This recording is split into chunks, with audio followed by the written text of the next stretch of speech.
around the world just want to be seen, heard, and provide great service?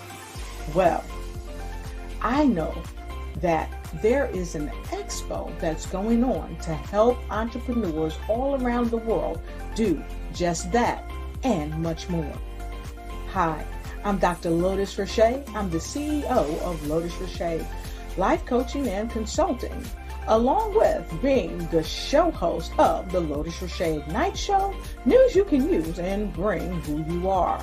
And today I'm bringing to you some amazing information about the Black Business Expo USA, hosted by none other than the remarkable Dr. Eric Kelly. And I welcome you to jump on board this wonderful train that is helping unite businesses all across the planet during the Black Business Expo USA. Here's a word from the CEO of the Black Business Expo, none other than Dr. Eric Kelly. Hi, I'm Dr. Eric Kelly III, and I'd like to invite you to the Black Business Olympics. The Black Business Olympics is one of the largest business showcases in the history of Black America in the world. It gives your company an opportunity to showcase, to market, to advertise your products and services worldwide. And for those who would like to speak or be a vendor, corporation, or company, I implore you to give us a call at 919-308-9090 or go to our website, www.blackbusinessexpousa.com. My genius is understanding your vision and utilizing your vision to help you earn a profit. The Black Business Expo is changing my life. This year, they are giving away laptops and even $5,000 in cash to students just like me. I'm Alexis, and I want to go to college to fulfill my dream of becoming an entrepreneur. Help the Black Business Expo going to www.blackbusinessexpousa.com and also becoming a vendor, a sponsor, or donating. I am Black Business. From the moment I wake until the time I sleep, I am Black Business. I am Black Business. Are you Black Business? I am Black Business. Do you support Black businesses? I support Black business because I am Black Business. Black Business Expo, one of the largest business showcases in the history of Black business in the world. Sign up today at www.blackbusinessexpousa.com or call 919-308-9090. I am Black Business. I am Black Business. From the moment I wake until the time I sleep, I am Black Business. I am Black Business. Are you Black Business? I am Black Business. Do you support Black businesses? I support Black business because I am Black Business. Black Business Expo, one of the largest business showcases in the history of Black business in the world. Sign up today at www.blackbusinessexpousa.com or call 919-308-9090. I am Black Business. I am Black Business. From the moment I wake until the time I sleep, I am Black Business. I am Black Business. Are you Black Business? I am Black Business. Do you support Black businesses? I support Black business because I am Black Business. Black Business Expo, one of the largest business showcases in the history of Black business in the world. Sign up today at www.blackbusinessexpousa.com or call 919-308-9090. I am Black Business. I am Black Business. From the moment I wake until the time I sleep, I am Black Business. I am Black Business. Are you Black business? I am business. Do you support Black businesses? I support Black business because I am Black business. Black Business Expo, one of the largest business showcases in the history of Black business in the world. Sign up today at www.blackbusinessexpousa.com or call 919-308-9090. I am Black business. I am Black business. From the moment I wake until the time I sleep, I am Black business. I am Black business. Are you Black business? I am Black business. Do you support Black businesses? I support Black business because I am Black business. Black Business Expo, one of the largest business showcases in the history of Black business in the world. Sign up today at www.blackbusinessexpousa.com or call 919-308-9090. I am Black business. I am Black business. From the moment I wake until the time I sleep, I am Black business. I am Black business. Are you Black business? I am Black business. Do you support Black businesses? I support Black business because I am Black business. Black Business Expo, one of the largest business showcases in the history of Black business in the world.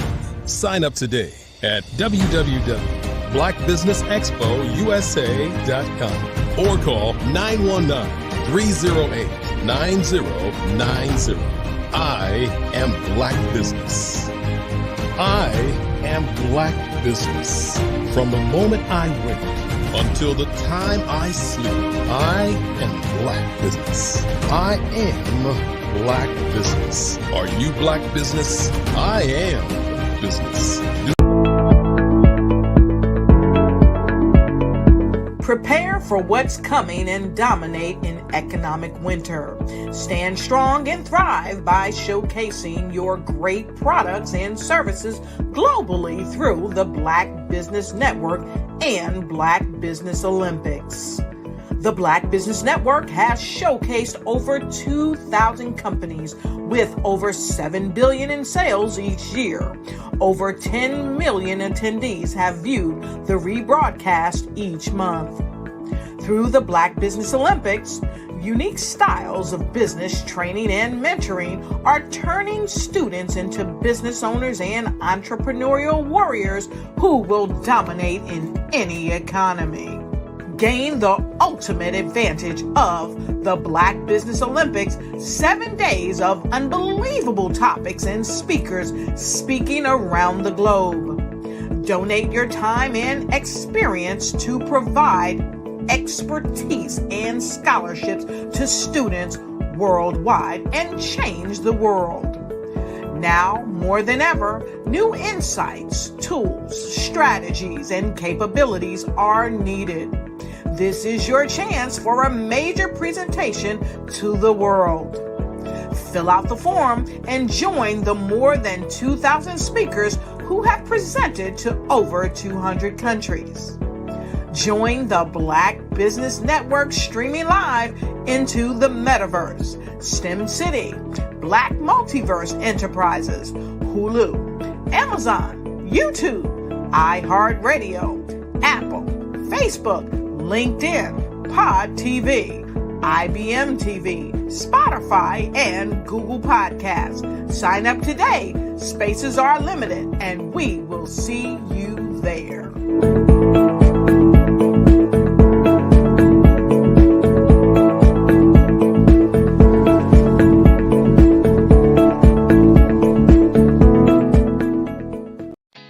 Did you know women represent just 3% of Fortune 500 CEOs and less than 15% of corporate executives at top companies worldwide? Have you wondered what the secrets are to getting into the top ranks, whether in the private or public sector? Do you want to figure out how to stop being held back in your career or passed over for promotion? Then you're in the right place. Hi, I'm Dr. Madeline Ann Lewis, President and CEO of the Executive Women's Success Institute. I have decades of experience in the military, the federal government, and corporate America, and my mission is to help women succeed and tap into their full potential. I want to reach 1 million+ women around the world to become the leaders they are meant to be. So if you want to move into a management or executive level position, or maybe you are a female veteran transitioning out of the military into business entrepreneurship, then reach out to the Executive Women's Success Institute at 301-693-3284. Let us get you on the fast track to success.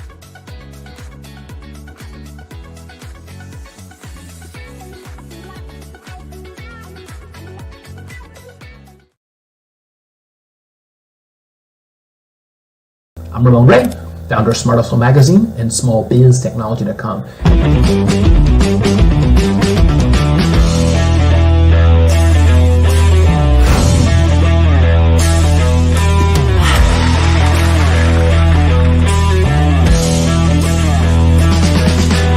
You're here today to celebrate small business success. Stand up on your feet. You rocked the house. It was amazing. Didn't we learn? For me, success comes from failure. One thing not to do is shake somebody's hand like this.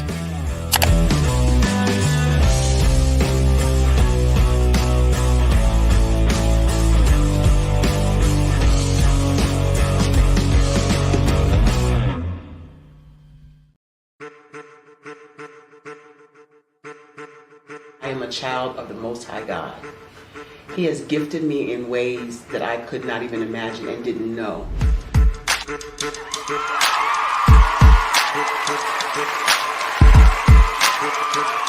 There was a time when I didn't know who I was. I listened to other people tell me who I should be, what I should do. I listened to people telling me that I should be a boutique owner, that I should be a construction manager, that I should be a laborer. Have you ever felt like you should do something else, be something else, go somewhere else, be wherever you wanted to be, and you felt like you were in a box? Anybody in the room? And you couldn't get out? Anybody in the room? And you kept trying to go and go and you couldn't get out? Anybody in the room? But let me tell you, you need to rock the box. Rock the box.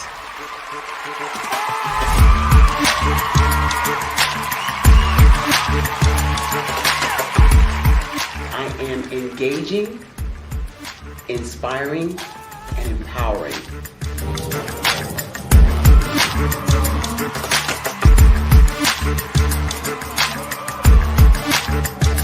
I would give you everything I know.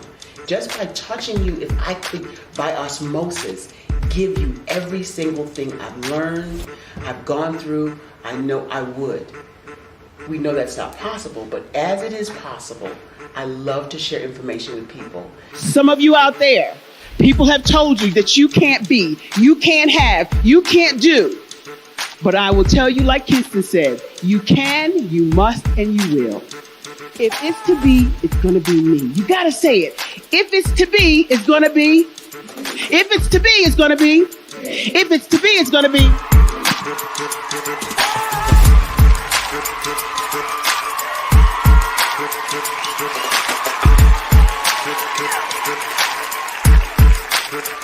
Barbara is because she believed what her mama said about her and not what other people told her. Every day you wake up, when you're in a situation, it's your choice whether it's an advantage or the disadvantage. She gained her confidence and her life, and now she is a testimony. If I can help you elevate yourself, then I feel like I'm elevating my own self as well. What you know and I know together can change the world.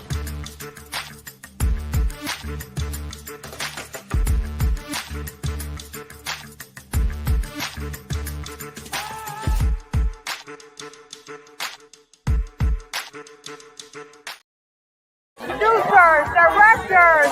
I met designers. And then everybody says, oh, this is my 6th year. Oh, this is my 4th year. Shout out to New York. We're in New York in like 7 hours. Oh my gosh, yes, we have a 6:58 flight. So we gotta go home. We gotta go. Yep. Let me tell you something. Every single person that's come through the store has spoke so highly of you, and what a great event this is. Yes. I'm representing DJ Darryl, who is a platinum producer. He did the hit track for Tupac Shakur, Keep Your Head Up, Snoop Dogg, Keisha Cole.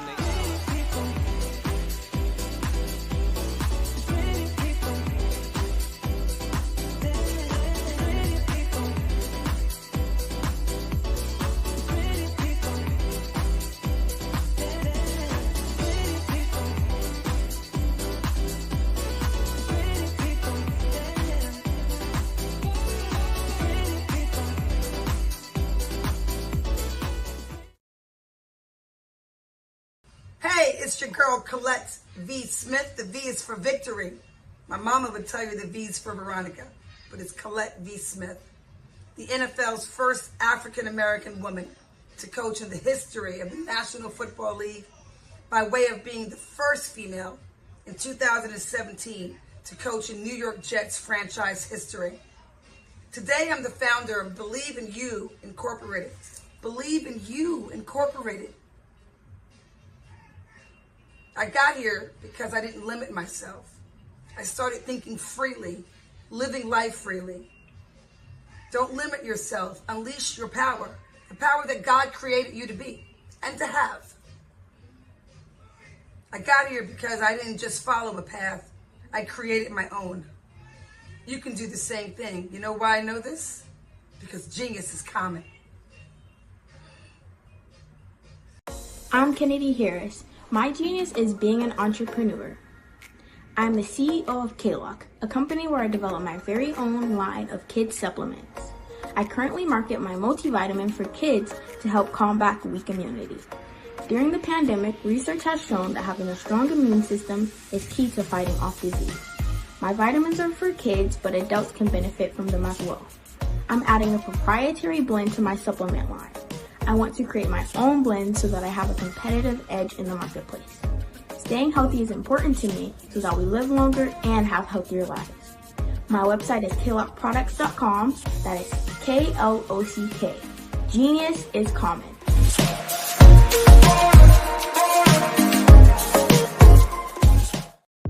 The Black Business Network and Black Business Olympics are essential platforms for Black business owners globally. They provide the tools and support you need to succeed in today's competitive marketplace.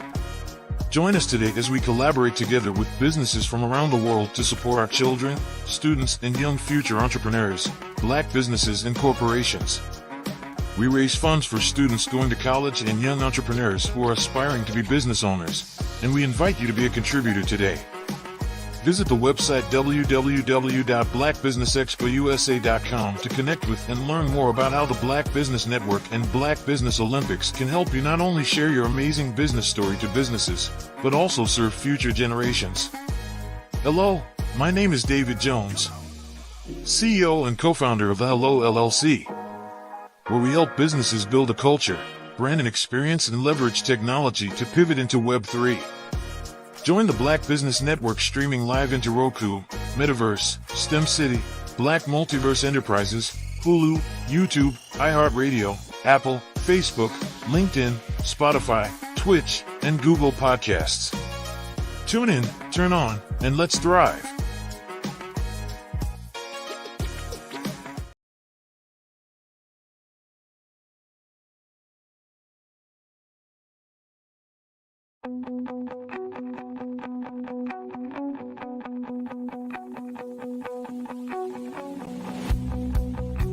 I am Black Business.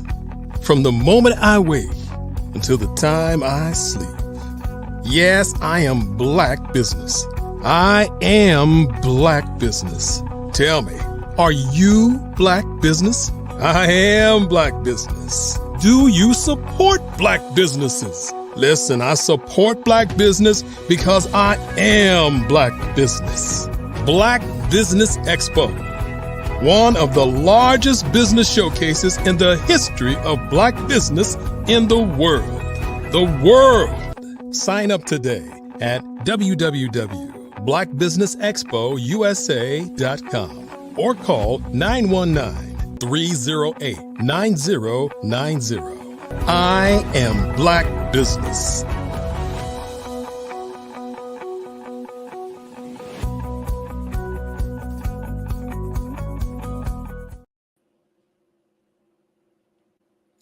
Good afternoon, business owners, entrepreneurs, thought leaders, and corporations. Welcome to the Black Business Network. My name is Dr. Tabitha Russell. I am your business moderator for this afternoon on the Black Business Network. The Black Business Network is a 24-hour business network showcasing Black businesses, business owners, entrepreneurs, and thought leaders worldwide. We have speakers from North Carolina, London, Singapore, Africa, Japan, and cities all over the United States. The Black Business Network is a global community sharing its business knowledge to empower, inspire, and educate businesses about business. Our speaker on today is Coach Kim Williams. She is an international leadership strategist and thought leader coach. As a coach, she develops you and your staff so that you can enhance your retention rate. A lifelong student of the Kingdom of God's principle of business, that has coined her as an organization's heaven. She uses emotional intelligence and mission mapping to curate results that grossly increase your earnings. Her life passion is providentially analyzing and organizing your mission statement and processes to equip your company with the tools that keep you at the front of the line in your niche. I present to you Coach Kim Williams. It's so good to be here. How are you today? I am fantastic. Thank you so much for being here on today. Just know that genius is common, and I'll see you on the other side. And thank you, Dr. Tabitha Russell, for such an amazing introduction. As you heard, I am the phenomenal Coach Kimberly Williams. I help corporations. I use the gifting that I have, the skill sets that I have in order to push this business into a thriving motion. So I don't know about you, but I want to just tell you about emotional intelligence, how it incorporates itself in your everyday lives on your Black-owned business, and how the more you have it, the greater capacity that you have to communicate effectively, not only with yourself, but also with your team, and to have intergenerational conflict resolution that lifts up the way that you are seen in business and the way that you show up every day in all aspects of your life. So I am very excited to be here with you today. I have a program that I call The Long Game. I call it the long game because it gives you the ability to transcend all of life's journeys. And we use emotional intelligence doing it. A lot of times people may perceive that they have emotional intelligence because they believe that they manage their emotions well. Generally speaking, people's management of their emotions is a mismanagement of their purpose. And I'll say that again. People's management of their emotions are oftentimes a mismanagement of their purpose. We use our emotions as a buffer to the way that we translate information and the way that we bring information from our spaces of experience and expertise. When we choose to stuff that emotion down, shield that people from seeing that emotion for what it is, or we ignore that emotion, we are limiting the way that we show up. And I know you're probably thinking, how does this help my business? How does this assist me and what I do as a business owner and or my corporation thrive? Well, it's a known fact that about 95% of emotionally intelligent employees they outperform those that lack emotional intelligence by 75%. They stay on their jobs longer and they scale higher when it comes to their ability to grow and develop within your company.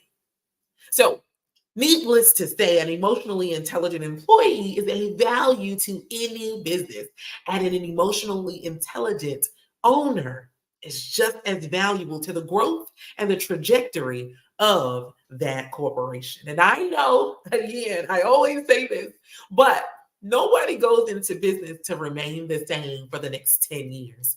Everyone who's going into business, even though it starts as a solution to one problem, they learn that that one solution has multiple streams of output.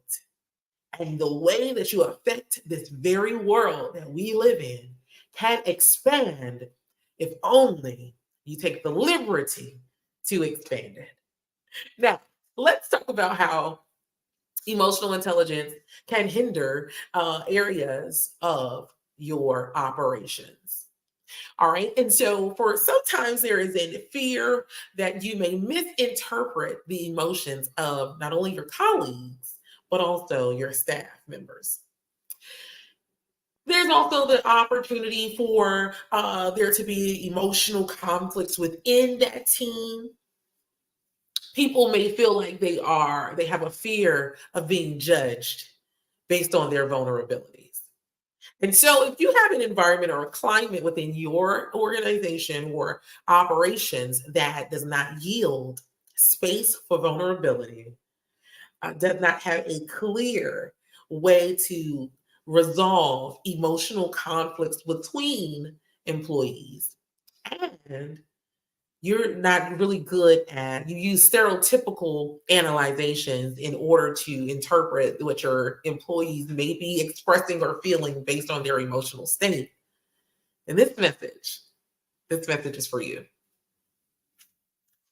It is a common theme that goes around nowadays with our younger generation coming into themselves, where they've been able to see and realize that a woman of color who is dealing with anxiety and dealing with depression, when she doesn't know how to express it, she's seen as an angry Black woman.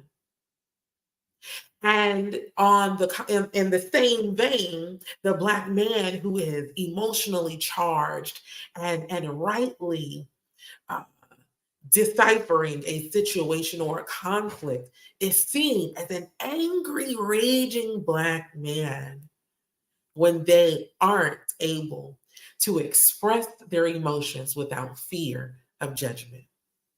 And so when we are in our corporations and we are owning these businesses, we want to have a diverse conflict resolving space and a diverse climate that results in an escalation or a development of our employees and the way that we grow together. That's where that word retention comes in. I have found that a lot of corporations spend thousands and thousands and on thousands of dollars to retain customers. But when it comes to their employees, they see them as interchangeable. And yes, you may be able to get a person to do a tangible job, but are you able to replace that employee that shows up smiling every day, that's willing and ready to do way more than you pay them to do just because it's a part of their greatness and the things that they're able to do?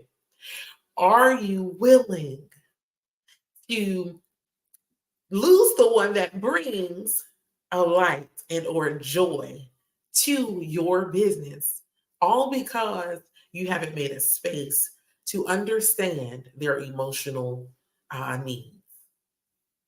So let's talk about it. First, we mentioned the Black woman and her anxiety or her depression being seen as anger. Usually, when a woman of color is depressed or going through anxiety, we normally feel as though we are failing at our life's mission.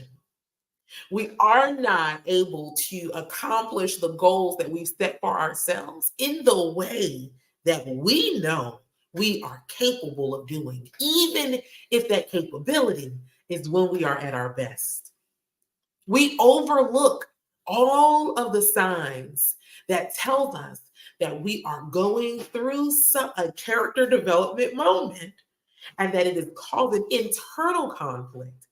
And if we so choose to deal with our internal conflict properly, then our expressions won't come across as angry.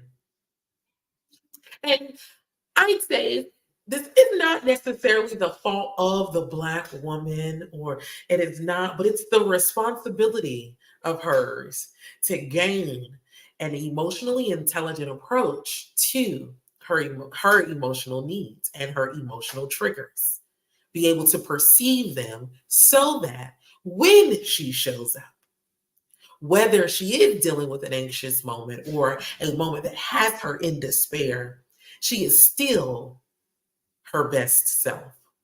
So how do we do this, Coach Kim? What does this look like? And what does this have to do with the long game? How do we do this? And what does this look like? It's the first thing that I want to address.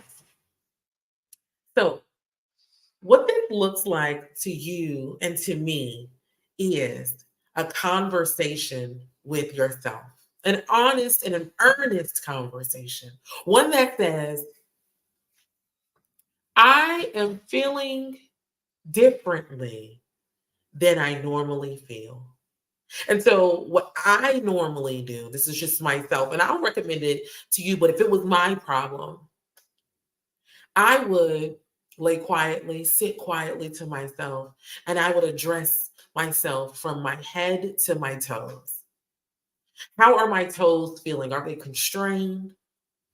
Are my legs, do they feel constrained? Are they tightened?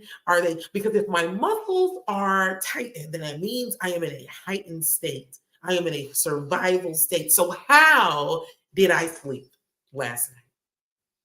How did I push through the last 3 hours of my day? So I have to check in with my body, which is my first indicator that there is something challenging to my neurological system. And so once I take that inventory and I say, self, are we feeling intense today? Are we feeling tight today? Is there any area where are my shoulders relaxed? Or am I carrying weight that is bearing down on my back muscles? What's really going on? And so once I realize that, what I am feeling physically, then I can say, oh, is there anything physical that I can do that will assist and support me with these specific feelings? What do I mean by that? Let's say, for instance, my feet are tight. Do I have on socks? Or have I worn something that is compressing my feet for an extended period of time? And I know that may sound very juvenile or maybe sound very off the wall. However, I want to tell you a quick story. I had this phenomenal day, and I was sharing time at the park with my family. We were having a birthday party for one of my younger family members, and everyone was there having an amazing, amazing time. The sun was shining bright. Everything that you can imagine that could go greatly could win greatly. The balloons were there. The cake was there. The family was laughing. The DJ was playing music, and you could smell the grill burning, the hot dogs just right. And all of a sudden, I began to feel very uncomfortable. And I didn't understand why I was uncomfortable, but I realized that I just was feeling very tense in my body. And then all of a sudden I became very lightheaded to the point that someone else had to drive me home. I didn't live that far from the park. And so they drove me home, and I'm sitting down now at my dining room table, and I'm trying to figure out why I'm feeling lightheaded. There's food there, there are people there, there's music there. So I'm thinking I'm attributing it to the loudness of the music. I'm attributing it to maybe a hay fever or a sinus issue while I'm outside. I was attributing it to all of these outside factors, except I hadn't taken inventory of myself. So once we did a survey of me, and it's like, okay, well, let me just relax since I'm at home. Let me just relax. I look down to untie my shoe, and comes to find out, guys, I was cutting off the blood circulation to my feet with the tightness of how I tie my shoe. And so I tied this shoe very tightly, and I did the bunny ears very tightly, and it was so tight that the pressure was pushing on some main arteries in my foot, and it was causing me to be lightheaded, causing me to be uncomfortable, and so much so that I had to leave the great time I was having, all because I was having an internal crisis that was indicated to me by first my discomfort in my body, and then the discomfort that came within my own emotional space because I was uncomfortable. So had I not decided to take off my shoe, I would never have even paid attention to the amount of pressure and the tightness of my laces on my shoe. So when we decide to pay attention to ourselves, because we tie our shoes all the time. How could that possibly be the reason why I'm lightheaded and having to leave this park? There are so many external factors that could possibly be the reason as to the issue. So let me remove myself from this space and this, what I believe to be the trigger. And none of it worked. So, but you have to be a self-aware person, and you have to be able to regulate yourself. That is how it's done and what it looks like in real time. Self-awareness and self-regulation are two of the main pillars of emotional intelligence. When you are self-aware, it gives you the opportunity to take inventory and survey of what you are actually experiencing and the way that it is affecting you, not only physically, mentally, and then emotionally. When we are able to take our time to no longer blame things on the outside of us, but start to look at ourselves, right? So let me see, it's me. Let me make some self-adjustments. And if I can make adjustments with the things that I can control, the things that I cannot control will not have control of me because I have taken that control of myself. And then we show up and we're no longer dealing with our anxiety on the outside.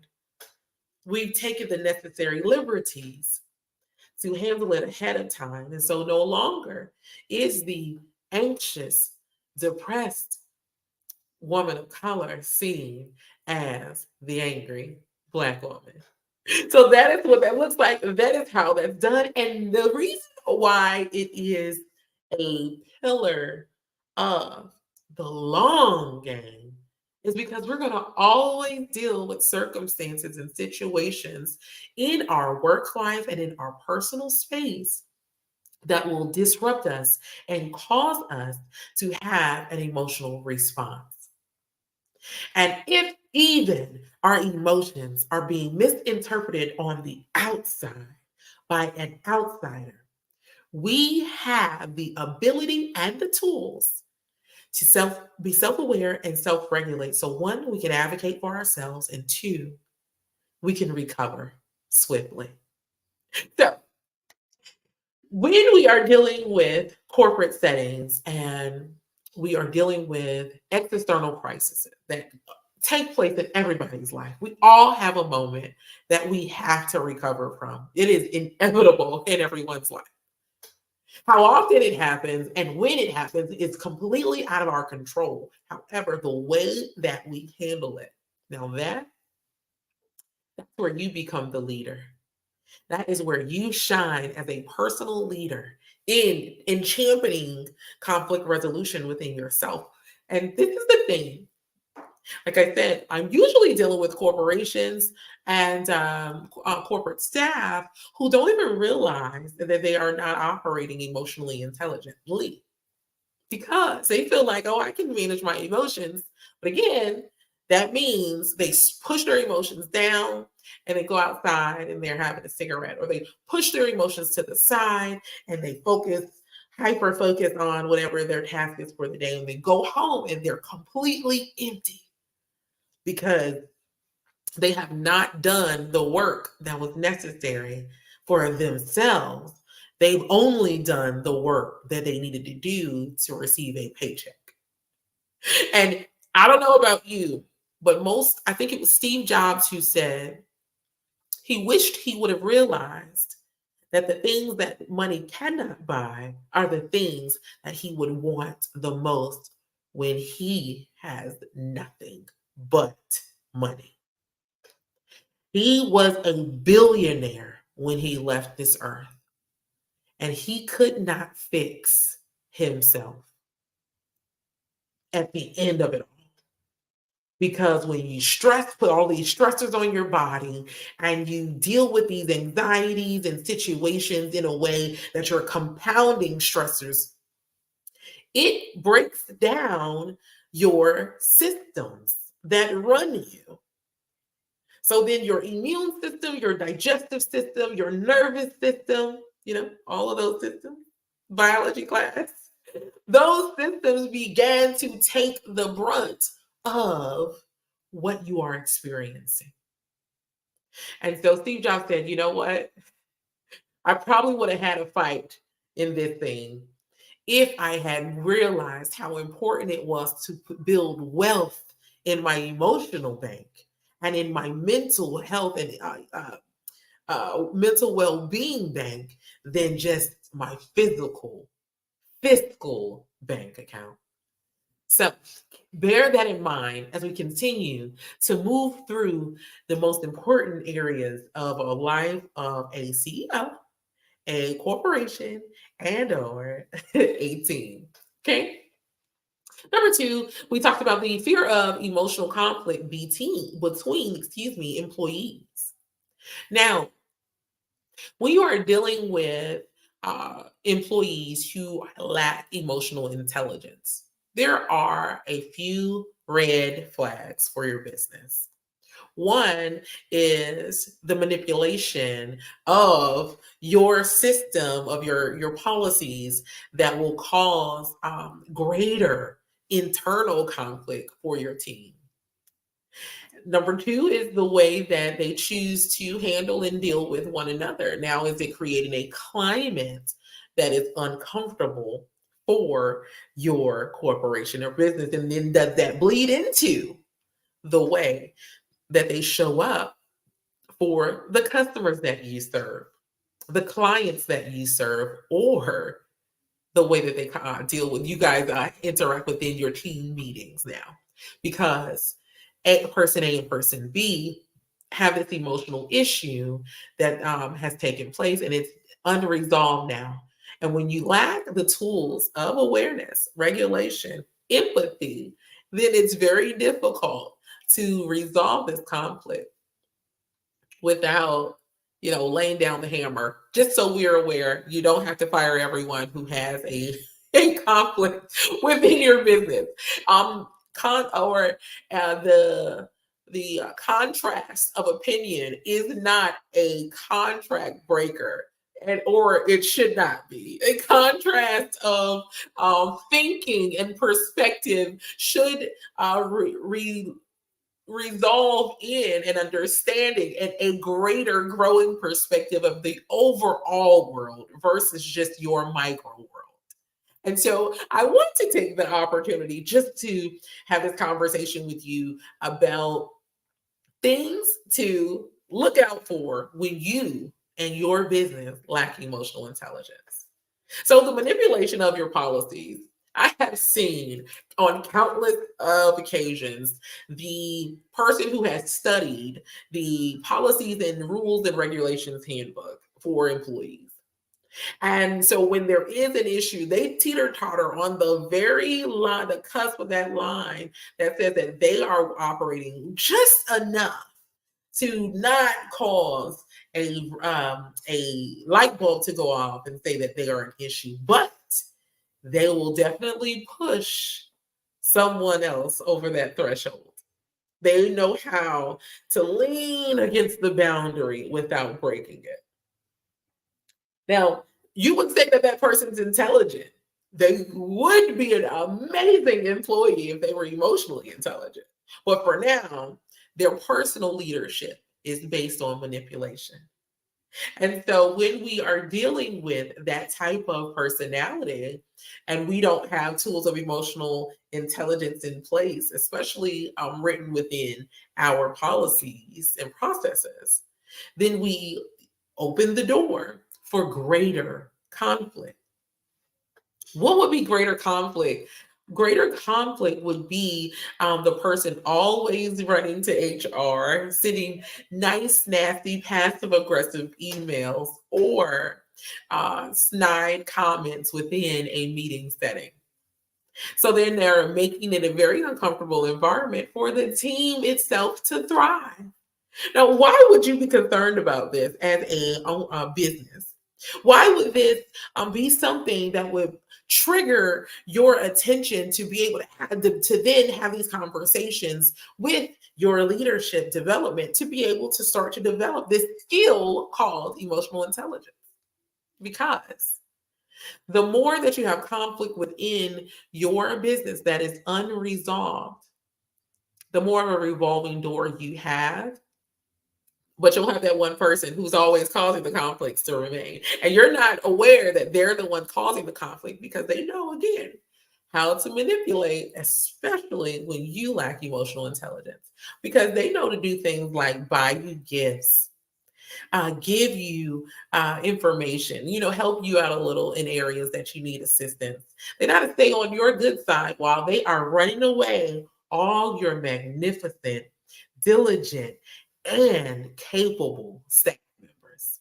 And so now all the onus is on them and you to make this ship sail, when in reality, you would have already had a team of 7 to 15 employees had this one person been trained in emotional intelligence. So what is then emotional intelligence? Emotional intelligence is your ability to manage, use, and perceive the emotions of yourself and of others. Why is emotional intelligence important in a corporate setting? Emotional intelligence is important in a corporate setting because it gives you the advantage to know how to market to, how to build up, and how to sustain teams, employees, and customers. And that is the foundation of any strong scaling business. We talk about you want to scale your business. Do you want to scale your business? So work on your customer avatar and work on the way that you show up in terms of your branding. And then also you want to work on all of these external factors. But we forget about the most important factor, which is our internal systems. So an internal system in terms of a business would be the way that you operate. And so when you have that manipulative body that does not have emotional intelligence, who may be your HR person, they may be your assistant, they could very well be your right-hand social media marketer, whatever their task is, and they could be the leader, they could be your right-hand director. But if they lack emotional intelligence, they are running away every person who thrives. Yes. Hi, how are you? I am super fantastic. Let me just say that this information has been so good. You have really been giving us lots of great information about emotional intelligence. So tell everyone how it is that they can contact you to learn more about emotional intelligence for their corporation. Thank you. So yes, you guys can reach me on my website. It is coachwithkim.org. So simple, coachwithkim.org. You can find me on social media. I'm there at It's Coach Kim as well. So you can find me there. I'm on LinkedIn. All you have to do is look up Kimberly Coach Kim. I'm there as well, but I am officially available starting in January to take on new corporate clients. So if that is you, if you are looking for someone who can innovatively challenge your team and your leadership to grow in their emotional intelligence space, please visit me at coachwithkim.org and look at the packages that I do have available. Awesome. Thank you so much. Just know that genius is common, and I'll see you on the other side. The Black Business Expo mission is to raise funds for high school seniors, college to K-12 entrepreneurs. This expo is a fundraiser for students. You may go to www.blackbusinessexpousa.com to donate to the scholarship fund, or use the Cash App that's on the screen below and say $BBXUSA. Our goal is to give laptops and up to $5,000 to 10 students. Students can register online at www.blackbusinessexpousa.com. Every dollar counts. So we want to remind you to donate to the scholarship fund. We want to thank our Black Business Expo USA sponsors for August 2023, the NC 100, Moody Capital Partners, Suede Soul, Lotus Rich Coaching and Training, Carolina, Virginia Minority Supplier Development Council, Hello LLC, Step Management, 5-Star BDM Media, BHS and Associates, Margie McLean Foundation Incorporated, Genius is Common, Earth Essentials, Mullane Shania Global, Executive Women's Success Institute, The Quality Coaching Company, Superwoman Business Services, Creative Forces Studios, Lee Entertainment, Artist App Design, Black Business Expo USA. Genius is common, and I'll see you on the other side.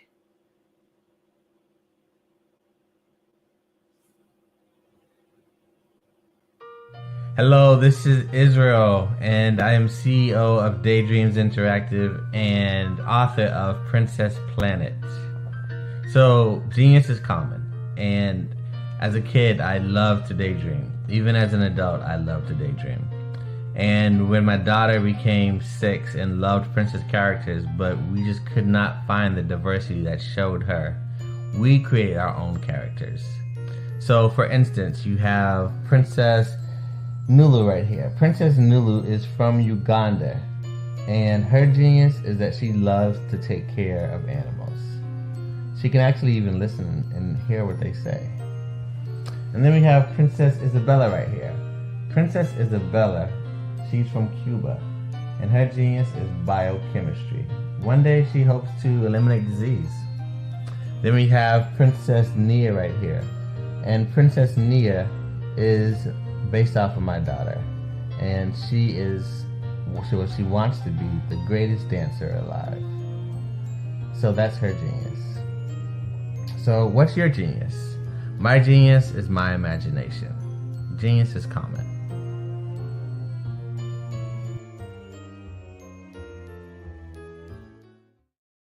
I'd like you to imagine with me, if you will, opening an app where you can collaborate with like-minded individuals from around the world, get inspiration and in-app tools to launch and grow your business, as well as share your knowledge and earn compensation, all in one app. Well, the name of that app is TrueSo, short for Truly Social. Hi, I'm Matthew Newman, the founder and CEO of Truso. A new concept in social media, Truso is designed from the ground up to be a platform that's both social and empowering for all its users. How exactly do we do that? I'm glad you asked. First, Truso brings the world together via video. Psychologists assert that video provides a significantly more effective connection than audio only. When you enter a community on Truso, you're face-to-face. Second, on Truso, you don't have to have 1 million followers to monetize. Our business model allows all hosts and moderators to monetize, no matter the size of your following, by 1, producing fee-based content, and 2, inviting others to join the platform as subscribers. Even more, Truso has an in-app resource library with over 100 free resources, forms, and documents to help you build your brand and grow your business. Third, Truso is inclusive. The deaf and hard of hearing communities make up 360 million people worldwide.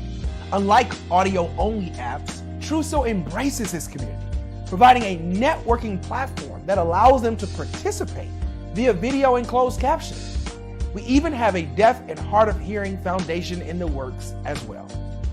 Fourth, Truso is both social and safe. We refer to Truso as a virtual extension of the beauty shop, barbershop, and brainchild of the community. A place where there's laughter, along with wisdom, growth-oriented conversation, and genuine connections in a safe space.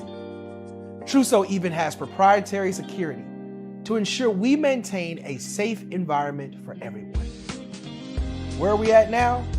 Truso is live, y'all. We've launched in beta and we're acquiring users daily.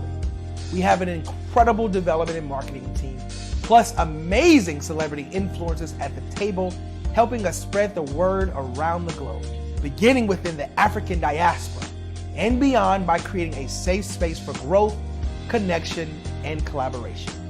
We're truly excited about Truso. We've created something special for which there is a global market. And we invite you to embark on this journey with us as a shareholder. The future for Truso is truly bright. Join us and let's go there together.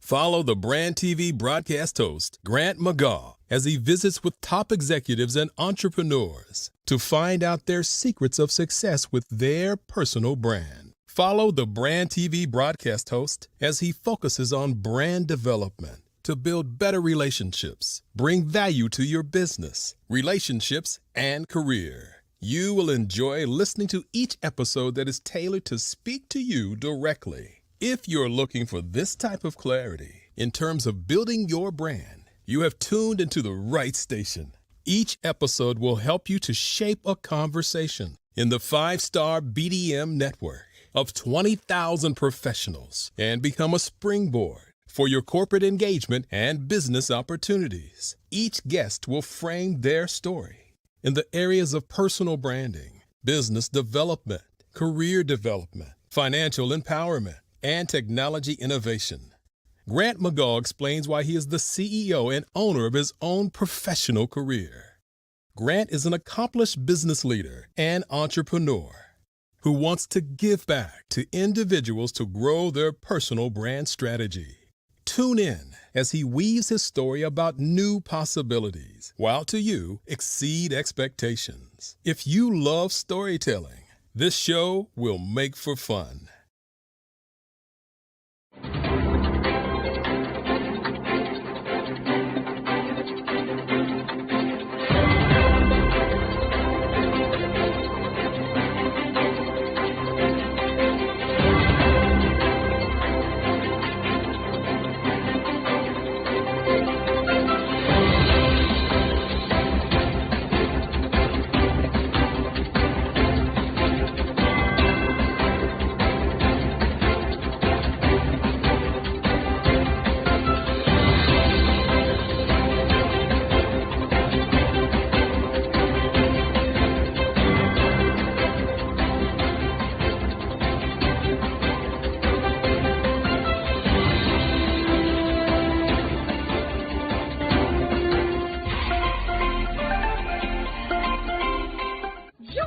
Dr. Eric Kelly III and the host of phenomenal speakers from all around the globe for this 7-day virtual event that you don't want to miss. The mission of the Black Business Expo is to raise scholarship money from kids all the way from high school all the way from college. The Black Business Olympics is one of the largest Black business showcases in the world. It is an opportunity for businesses and companies to showcase their businesses globally. We are going to be giving away laptops up to $5,000 away to students. Again, I'm Olivia Appleberry, the founder of 2 Cents Finance and one of the speakers for the expo. I am so excited to see you there. For more info, go to www.blackbusinessexpousa.com or call 919-308-9090 and hope to see you there. I am Black Business. From the moment I wake until the time I sleep. Yes, I am Black Business. I am Black Business. Tell me, are you Black Business? I am Black Business. Do you support Black businesses? Listen, I support Black business because I am Black Business. Black Business Expo, one of the largest business showcases in the history of Black business in the world. The world! Sign up today at www.blackbusinessexpousa.com or call 919-308-9090. I am Black Business. I am Black Business. From the moment I wake until the time I sleep, I am Black Business. I am Black Business. Are you Black Business? I am Black Business. Do you support Black businesses? I support Black business because I am Black Business. Black Business Expo, one of the largest business showcases in the history of Black America in North Carolina. Join Dr. Eric Kelly III and the host of phenomenal speakers from all around the globe for this 7-day virtual event that you don't want to miss. The mission of the Black Business Expo is to raise scholarship money from kids all the way from high school all the way from college. The Black Business Olympics is one of the largest Black business showcases in the world. It is an opportunity for businesses and companies to showcase their businesses globally. We are going to be giving away laptops up to $5,000 away to students. Again, I'm Olivia Appleberry, the founder of 2 Cents Finance and one of the speakers for the expo. I am so excited to see you there. For more info, go to www.blackbusinessexpousa.com or call 919-308-9090 and hope to see you there. I am Black Business. From the moment I wake until the time I sleep. Yes, I am Black Business. I am Black Business. Tell me, are you Black Business? I am Black Business. Do you support Black businesses? Listen, I support Black business because I am Black Business. Black Business Expo, one of the largest business showcases in the history of Black business in the world.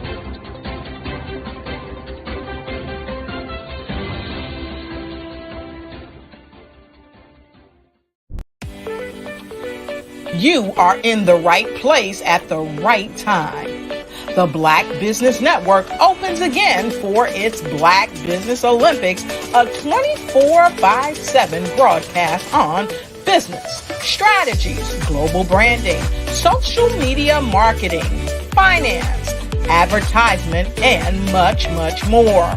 featuring the top, most powerful entrepreneurs and speakers and thought leaders from all around the world as they gather together for this phenomenal event.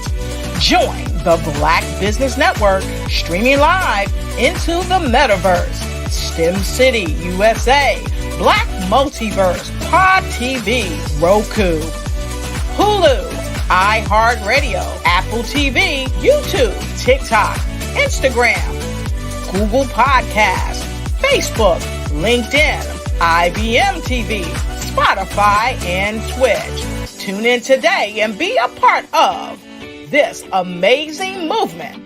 The Black Business Olympics welcomes you.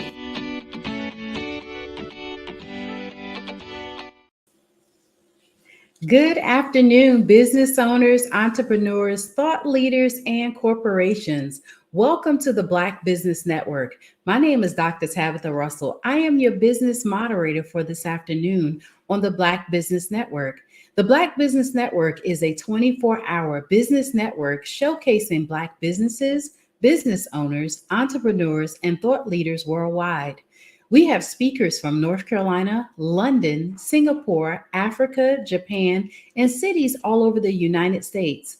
The Black Business Network is a global community sharing its business knowledge to empower, inspire, and educate businesses about business.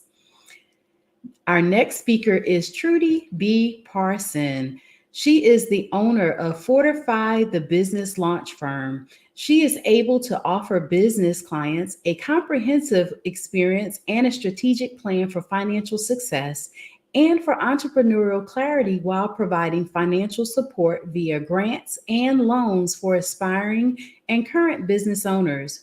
Trudy is a generational debt eliminator and a generational wealth builder using the top 2 agents in the world to do both. Which are travel and property investments, as well as real estate. She teaches how to do the same through her strategic business coaching model. I present to you Ms. Trudy B. Parson. Hello, and thank you so much for having me. Thank you for that warm introduction. I'm glad to be here. Yes, so glad to have you on today. Just know that genius is common, and I'll see you on the other side.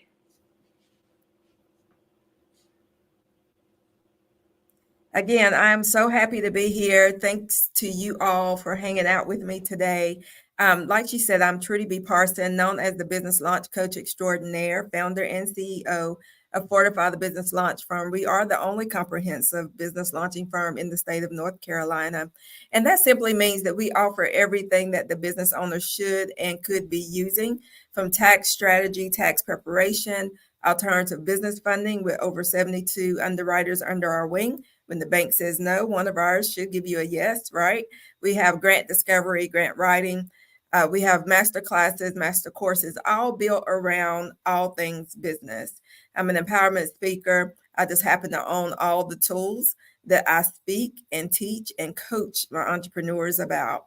And I am located in Greensboro, North Carolina. So today we are discussing funding and fundability.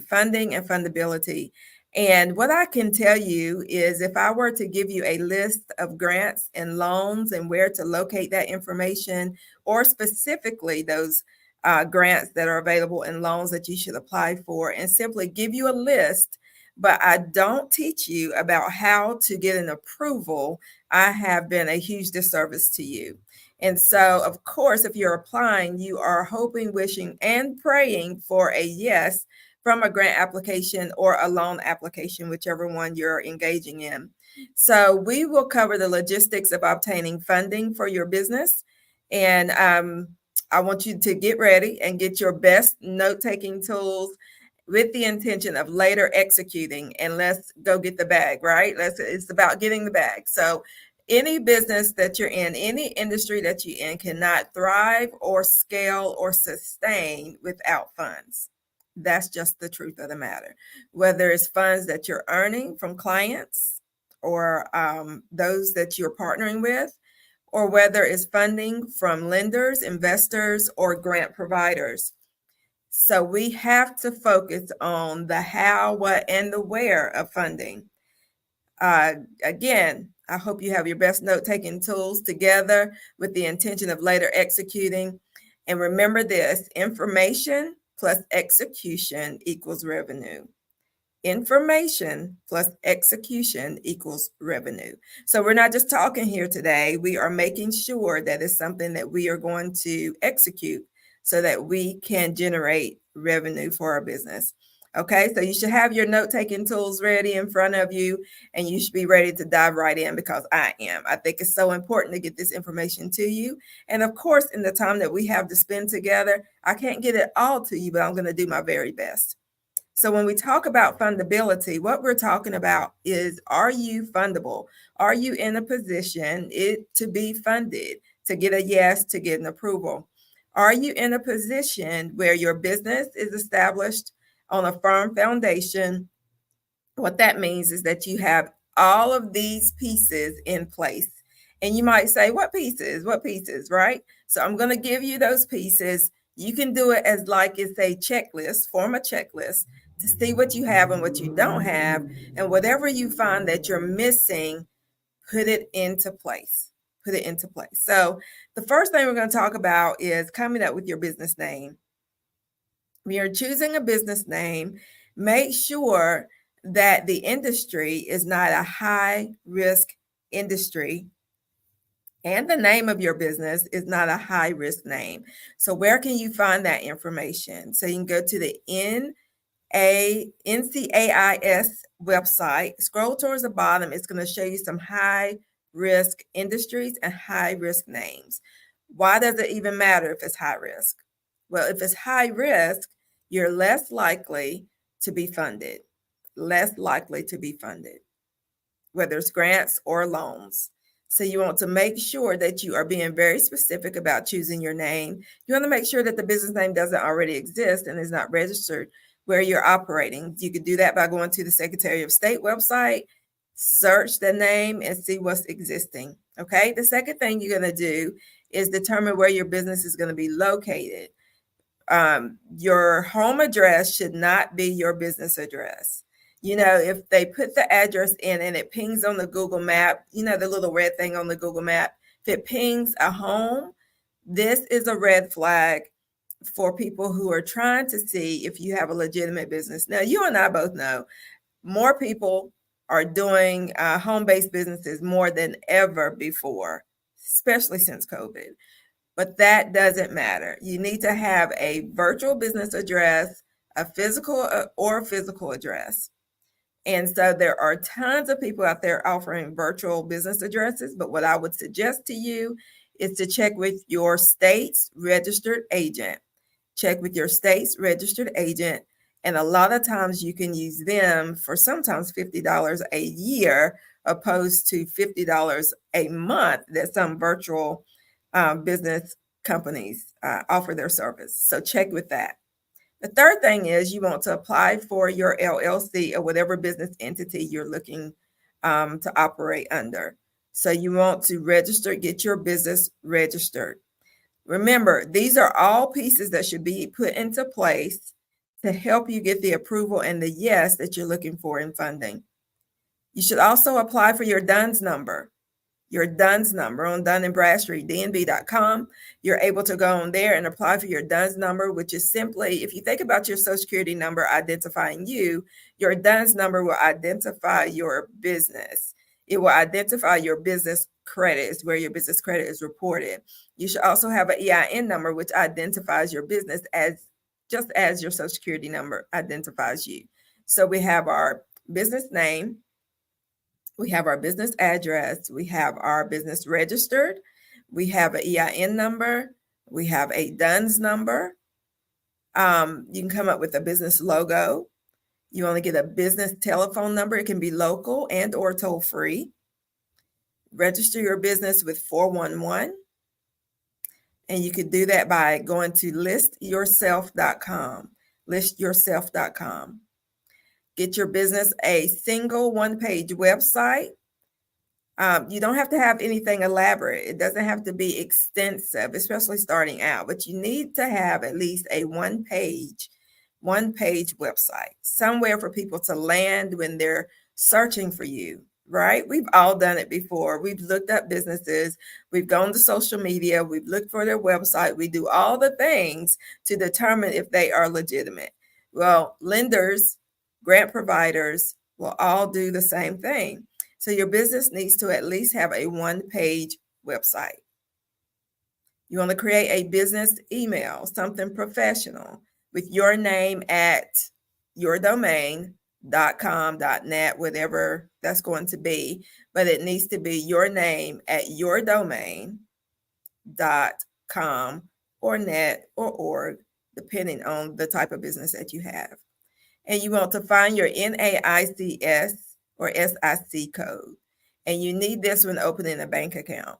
So you'll need that code, which remember in the beginning, I was saying that code will identify the industry you're in and whether or not it is high risk. So make sure you visit that website to make sure you're attaching the correct NAICS code to your business. Then you want to open a business bank account. Open a business bank account. That's very important because you don't want to commingle funds. That's another conversation. That's an accounting conversation, but you don't want to commingle funds and expenditures and all of those things. But you'll need all of the previous things in place before you go to open your business bank account. Now let's get more specific in regards to grants and what leads to favorable results. Your business must have the following things in place in regards to grants and also loans, but we're being specific to grants in this section. Clear and compelling business plan. I hope you all have a business plan. But if you're anything like most of us were, whenever we first started our business, we just started doing the business. People started paying us, and voila, we had a business. It's not true. We were operating like a business, but we were not actually in business. We didn't have a business plan. So I'm going to say that if you don't have a business plan, don't be ashamed that you don't. Just put the proper pieces in place. There are tons of templates out there to help you to form a business plan. But when we're thinking about grants, your business plan needs to be clear and compelling. Clear and compelling. A well-developed business plan that outlines the company's missions, goals, target market, competitive advantage, and growth strategy is essential. It should demonstrate a strong understanding of the market and articulate how the grant funds will be used to achieve specific objectives. So when you're working on your business plan, you also want to look at, say you're looking at one grant in particular, and look at the market that it is wanting to address and make sure that you're planning to put the grant funds towards that market while it also aligns with your business plan. The second thing you want to have in place is strong financial records. Listen, if you're new in business or you don't have a lot of money in your financials right now, it's absolutely okay. But those records need to still be strong. Maintaining accurate and up-to-date financial records is crucial. This includes financial statements such as balance sheets, income statements, and cash flow statements. Grant providers want to ensure that the funds will be used responsibly and that the business has a solid financial foundation. Listen, these grant providers and lenders and investors, they want to see that you're being responsible with what you do have before they add more to it. The third thing is demonstrated need for funding. Clearly articulate the need for grant funding and how it will address a specific challenge or opportunity. This part is so important. Don't be brief when declaring what you're going to use the funds for, but be clear and to the point, but not so brief that they have no idea where their money is going to be best used. This could include market research, customer feedback, or industry analysis that supports the business's claim for financial assistance. Next, we have measurable impact and outcomes. Grant providers want to see the potential impact of their investment. Clearly define the expected outcomes and how they will be measured. This could include metrics such as job creation, revenue growth, community impact, or environmental sustainability. This is specifically important whenever you're applying for city or county related grants, right? It's based around your community. Find out what the goals are for your city or your county. Find out what the city goals are, because you want to make sure that you're going to use the grant to be able to be an assistance to the city reaching their goal. Strong leadership and team. So what if you don't have a team? You might want to have a conversation or put in the application why you don't have a team yet and what your plans are in terms of developing a team. This is important because investors become a little skittish about people who are in business by themselves and don't have a team with them.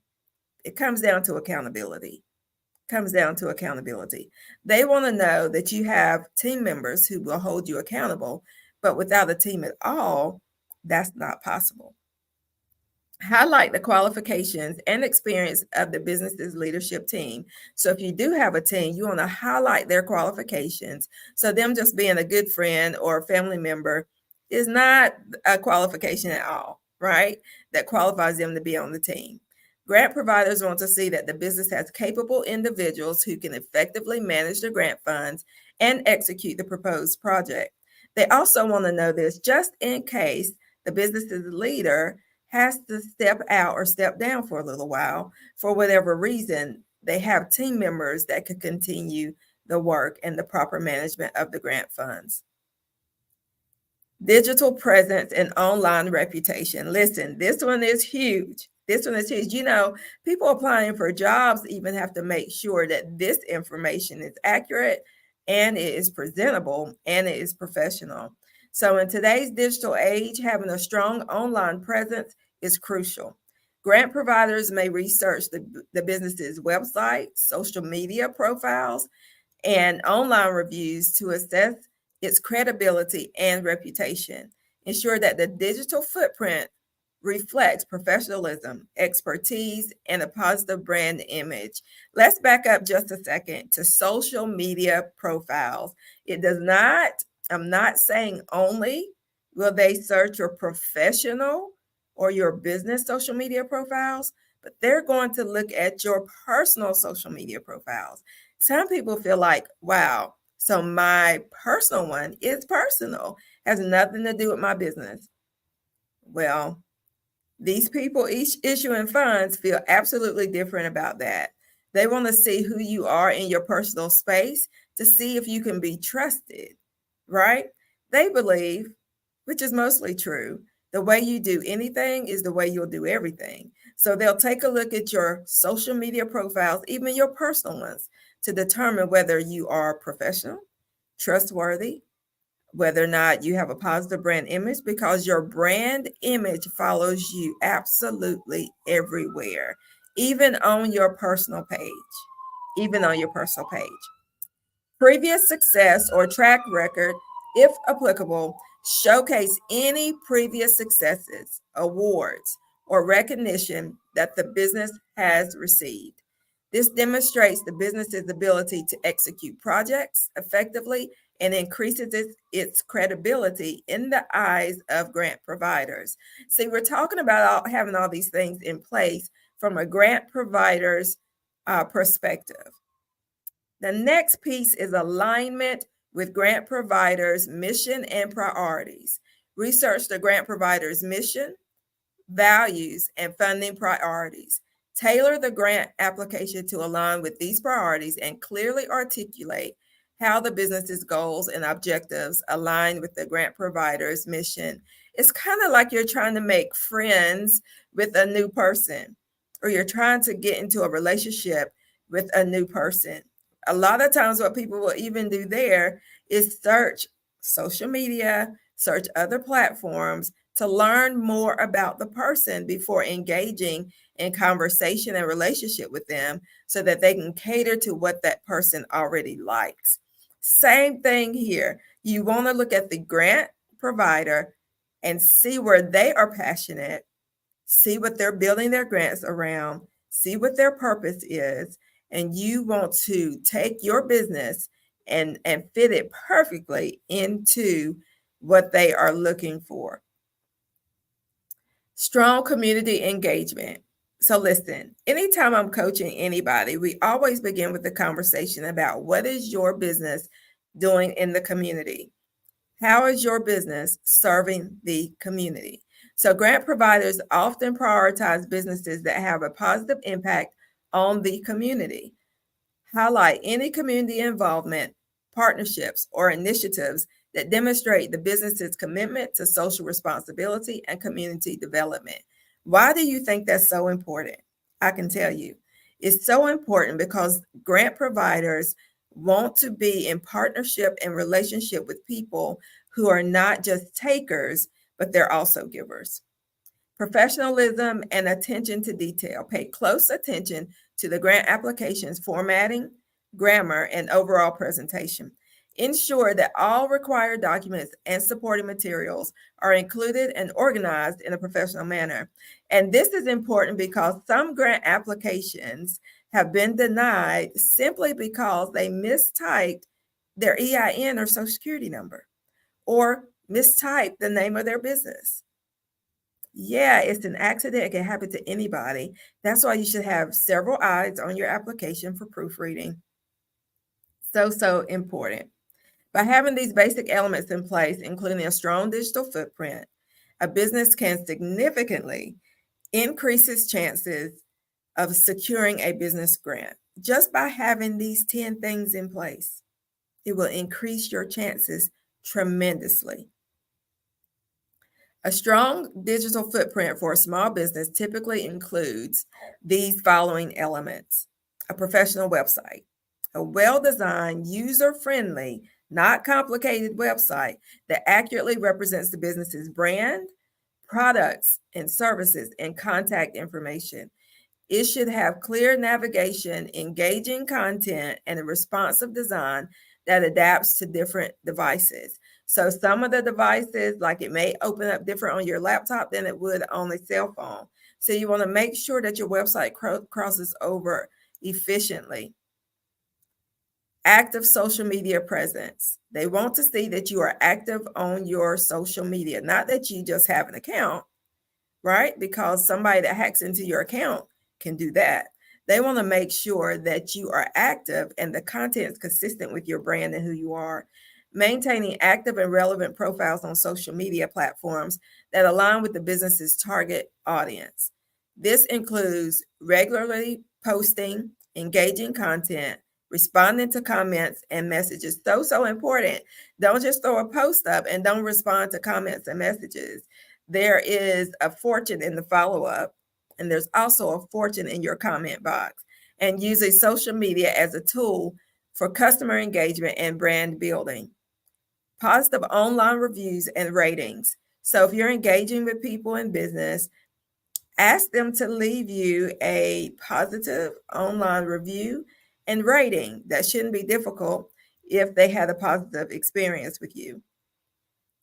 So encourage satisfied customers to leave positive reviews and ratings on platforms such as Google My Business. So important. So make sure that your business, first of all, is on Google My Business, and then ask people to leave reviews there or on Yelp. Make sure you have registered your business on Yelp and ask for people to leave reviews there, or industry-specific review sites. Responding to both positive and negative reviews in a professional and timely manner shows the business's commitment to customer satisfaction. So you don't only want to reply to people who have positive reviews, but also any negative reviews. Be present in your business. Remember this, feedback is good. Positive and negative feedback are both very, very good for your business, for growth. Thought leadership content, sharing valuable and informative content through blog posts or articles or videos that position the business as an industry expert. That is the goal with this component, is to be positioned as an industry expert. This helps build credibility and trust among potential customers and grant providers. Search engine optimization, better known as SEO. You've probably heard that. Optimizing the website and online content to improve visibility in search engine results. This includes using relevant words, meta tags, and or hashtags, right? And creating quality backlinks to increase organic traffic to the website. So for SEO, all of these things connect. So the verbiage you're using, hashtags you're using need to be consistent across the board, meaning websites, blogs, social media platforms. Online advertising, utilizing online advertising platforms such as Google Ads or social media ads to reach a wider audience and drive targeted traffic to the website. This can help increase brand awareness and generate leads. Remember, you're applying for a grant. They want to know that you're not a fly-by-night pop-up somebody trying to get a grant. Brand awareness and lead generation is very, very important. It leaves a digital footprint. Remember, that's what we're talking about, and a tracking, kind of breadcrumbs. These are kind of breadcrumbs that lead to your business. Email marketing. Building an email list and implementing email marketing campaigns to nurture relationships with customers and prospects. And I don't know how many of you are familiar or remember whenever the internet went down or social media went down. And if you only have business on social media, you're not in business for real. You need an email marketing system. You need to form an email list because you need to be able to reach your customers or potential customers, even if social media goes down. Online partnerships and collaborations, actively seeking opportunities to collaborate with other businesses or influencers in the industry. Grant providers love to see that you're collaborating. So say, for instance, there is a grant that is for providing a certain service, and they want the applicant to be a nonprofit. So you're for profit, but you could partner with a nonprofit, and the nonprofit could get the grant and you be the provider of the services for that nonprofit. Mobile optimization, ensuring that the website online content are optimized for mobile devices, as a significant portion of internet users access the web through smartphones and tablets. So please, please, please make sure that all of your web components cross over to smart devices. Analytics and tracking, which is huge. They want to know the numbers. Implementing tools such as Google Analytics to track website traffic, user behavior, and conversion rates. This data can provide insights into the effectiveness of digital footprint and help make informed decisions for improvement. By having a strong digital footprint encompassing these elements, a small business can establish a professional online presence, engage with customers, and showcase its expertise, and ultimately increasing its chances for securing business grant. So now I want to talk more specifically about where you can locate grants. It's impossible for me to give you a full list of my available grants. That list currently is about 200 deep. So clearly we can't give that here in this time that we have together. However, I'd like to point you to a few databases that will consistently offer you grant opportunities in your inbox. You can go to the website, and in your inbox, they will send it to you. Hello Alice. So Hello Alice is the website, it's a database, and you can discover small business grants for every stage of your small business there. It's recommended based on your unique profile and delivered directly to your inbox when grants become available. The next resource is Hello Skip.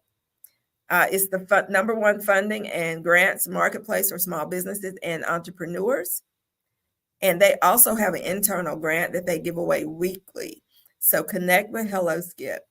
Grants.gov, it provides grant opportunities, grant writing tools, and free training for grants. And Instrumental. Instrumental is spelled INSTRUMENTL. It's a platform for nonprofits only. They have grants, grant management tools, which is amazing, and grant training and free classes as well. So you see, these resources are not only going to show you the grants available, but they are also going to help with management. When we think about loans, we look at SBA loans. Small business administration loans are often one of the first places that small business owners in the U.S. think of looking for a loan. And this is the right way of thinking. This could be a great option if you fit the criteria for whichever loan that falls under the Small Business Association. Bank loans, we know this is traditionally where people like to look, and it can be difficult for some people. But if you have good credit, if your business is in good standing, if you've been in business for a while, this will be a great option. Nonprofit microloans. So there is a resource called Kiva, Kiva, and it's a great example of an online portal for microloans. If you only need a small amount of money, particularly if you are a minority-owned business operating in a developing nation, working with one of Kiva's field partners could be a great option for you. Kiva uses crowd-funded microloans as a force for good, creating space where people can have one-to-one impact and together expand financial access for all. So crowdfunding is an option.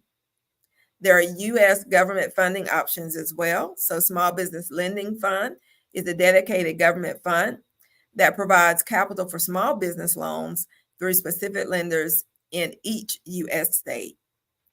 There are also economic development agencies in your area, and they can assist with loans and grants. Each state and some local governments have one, and sometimes government funding will be issued to these organizations, and you would go through them to access the government funding, and they're just basically managing that funding. National Institute of Health funding is going to apply fairly specifically to those who are running technology or research-based businesses. The National Association for Self-Employed offer grants and scholarships to those who are self-employed.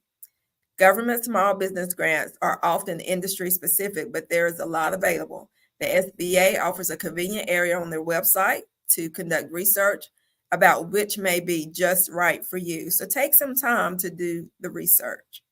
Now, a lot of people have trouble obtaining money the traditional way through banks. So we have alternative lending resources such as Kabbage, Kabbage, On Deck, who awards loans based on the annual revenue of your business. PayPal will lend based on existing business earnings on their site, especially if you're using them as a third-party merchant to accept payments for products and services. Entrepreneur, the magazine, reports how this program was expanded just earlier this year. So PayPal has been doing some amazing things, offering grants and loans. So some of these people actually offer both grants and loans. Canned Capital awards loans based on the monthly revenue of your business. Prosper offers peer-to-peer lending. And then Fortify Financial, which I am favorable and biased towards, right? Because it's on my platform. Startup funding, credit card processing loans, merchant cash advance, fix and flip loans, lines of credit, equipment financing, franchise financing, term loans, accounts receivable financing, SBA loans, asset-based loans, instant approval, same-day loans, up to $25,000. And then we have a up to $2 million loan as well. And then, of course, there are certain criteria you have to have in place, but nothing like what the bank requires. Again, there's crowdfunding available for you. On crowdfunding websites, you create promotional materials and set up a page for your business or project to accept financial backing from those who visit the site. Each site varies a little, so be sure to read the fine print as you decide which is right for you and your business. So Indiegogo has started the option of offering fundraising campaigns without actual end dates. So you can start the campaign and don't have to put an ending date, which means it could be ongoing. It could be ongoing. Fundly has a social bent and is good for nonprofits. Raise money and accept donations online with a free, all caps, free, Free, fundraising website. Rocket Hub. This one lets you keep all of the money you raise, even if you don't meet your goal. Kickstarter is currently the world's largest crowdfunding platform. Fundable is more specifically aimed at small businesses. So these are all crowdfunding options that you have here. When we look at venture capital, the funded, that's the name of the venture capital site, is the site for those who have received venture capital to share their experiences and ratings with others looking at the same option. Why is this website valuable to you? Because that's where you will be able to hear the full story of people, how they got funded, who funded them, right, with venture capital, and then you can just follow suit. You have angel investments. So GUST, G-U-S-T, matches investors up with small businesses seeking funding, and Angel List lets you browse investors. Circle Up and the Angel Capital Association are also good resources when looking for angel investment. Angel investors can be a great financing options for the right businesses. So I want to give you 10 things that angel investors are looking for before you reach out to them. The startup team's background, experience, and credibility, which it pretty much aligns with the grants and loans requirements. Specifically, what experience do you have with startups? They want to know these types of things. Have you run a startup before? Have you been an employee or a team member of a startup? What's your experience with startups, whether you've been part of one or it has been your own? That goes for the founder or founders and main team members. They want to know this about you and your team. What problem do you solve and how? They want to understand the needs and wants so they can decide for themselves on product market fit. What kinds of people or organizations have that problem and how badly do they need to have them solved? And can it be solved by what you sell or what you do? And why you? That's number 3. Why are you more qualified than anybody else to solve the problem and provide the product and service? And who else? Determine who else can solve the problem and provide the same service. Key metrics is important. What traction do you have so far? How long have you been up and running? And how many customers or subscribers or sales or visits or downloads or conversions or leads and inquiries? What are your metrics so far? Are you measuring these items? What do you see them going to be going forward? Milestones met and milestones to come. I want to see both what you've done and what you plan to do. How much money are you raising and what are you spending it on? They also want to know what your strategy is. They want to know what your tactics are, like pricing, channels, online, social marketing, sales, financial plans. Essential projections.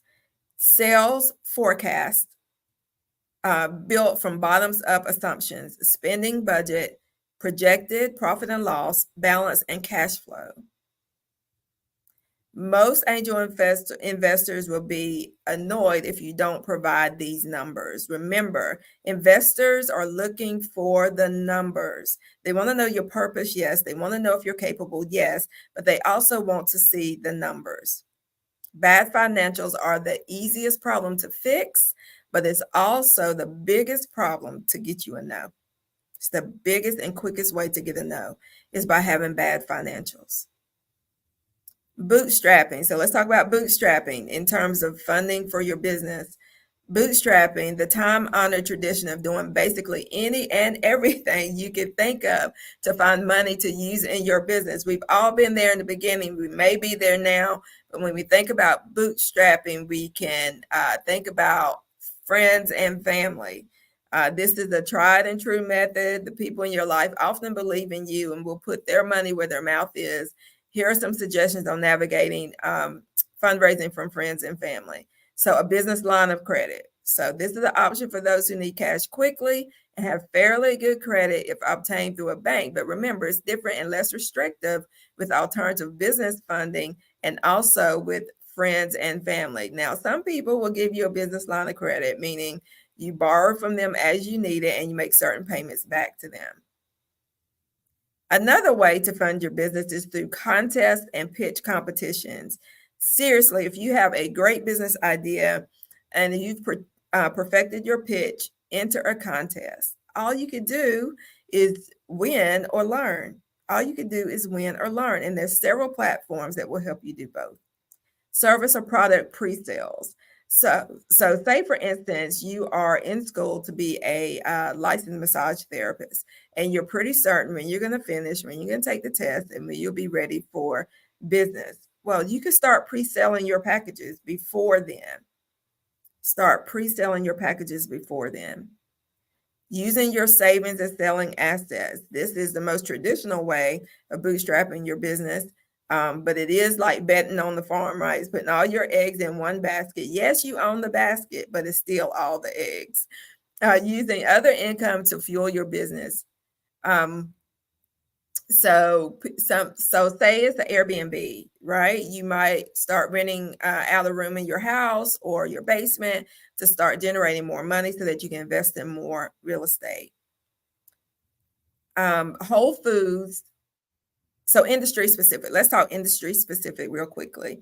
Depending on what kind of business you're starting or running, there could be funding from an industry related fund or organization. And here are two examples. Whole Foods Local Producer Loan Program. If you're running a business that provides locally grown and created food-based goods to your area, you could apply to receive funding from Whole Foods. Franchises. Some franchises have internal funding for those who partner with them. So listen, we have talked about a lot of things today, and mostly about what the title of this whole session said that it would. Funding and fundability. Are you fundable? Is your company positioned to get a yes? Thank you.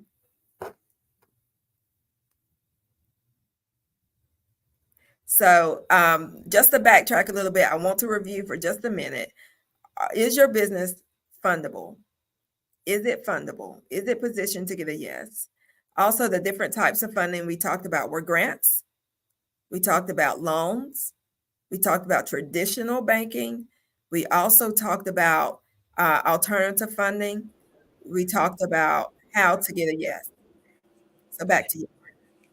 Hello there. This has been so good. You gave a wealth of information on today.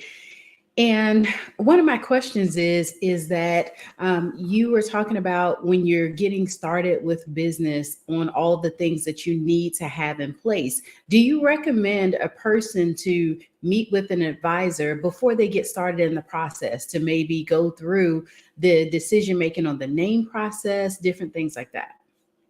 Absolutely. Listen, Dr. Russell, the truth is anybody that's great at what they do have a coach.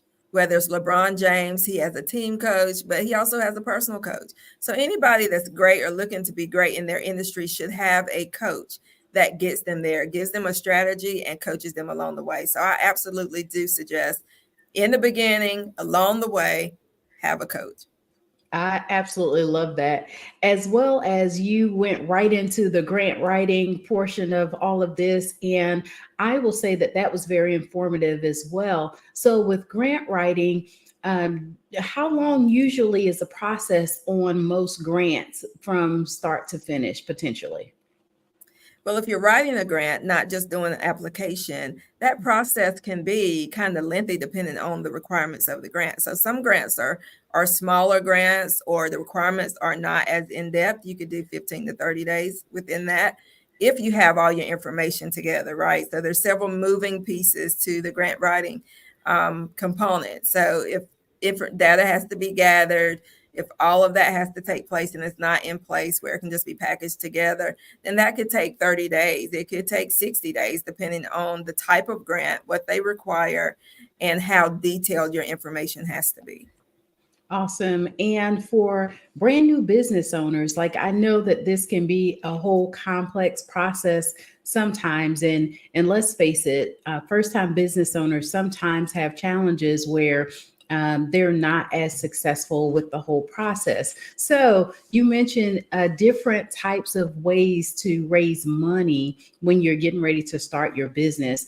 What are sometimes most of the ways I would think that people would start with gathering funds for their business? I know you mentioned something about, potentially family investing into you, angel investors, and different things like that. So what are some of the most, I think, the easier ways to get started with funding?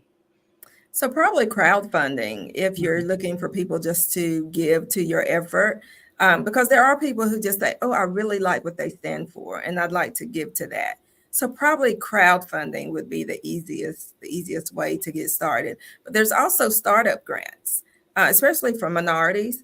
There's a lot of startup grants out there, but you really have to have your idea in place. It has to, they understand that you haven't actually started the business, or you did just start it, but your idea has to be so clear and concise that it's something they can really grab hold of. Awesome. And you work with clients, I guess, basically in every stage of this process? Absolutely. Yeah. From startup, I love a good startup because I like to, I'm originally from education. So you could probably tell. So I'm originally from education. So I love to see the light bulb come on. So I love a good startup business. I love somebody who just comes in the door with a great idea, and because I love to see it unfold. So yeah, I do work with people in every stage and corporations. Awesome. And you offer the coaching that you are recommending as well for people that are just getting started and every step along the process? Yes, we are fully comprehensive here. So we have the business coaching, we have, tax prep, tax strategy, which is so important, and grant discovery, grant writing, alternative business funding, everything literally in-house at Fortified. We're able to offer our clients. What we found was that people do business with people they like and trust, and they'd like to continue to do that across the spectrum of their business and not have to go out and piece it together. I absolutely love that. Your average coaching program is about how long? So we do a 3-month one. We do have a 3-month. It usually starts at 3 months. We do have a 1-session one for people who've been in business for a while, who have hit a brick wall and they just need a way to pivot, but it starts at 3 months. That is awesome. I greatly appreciate that. Now, do you primarily work with a certain sector of people, with women, primarily men, or is it just business in general? It's just business in general. I feel like we all experience the same ups and downs in business. Whether you're a female or male, there's some things that are just basic. We do know every now and then there's some differences because of gender, but the basics of business remains the same. We need money.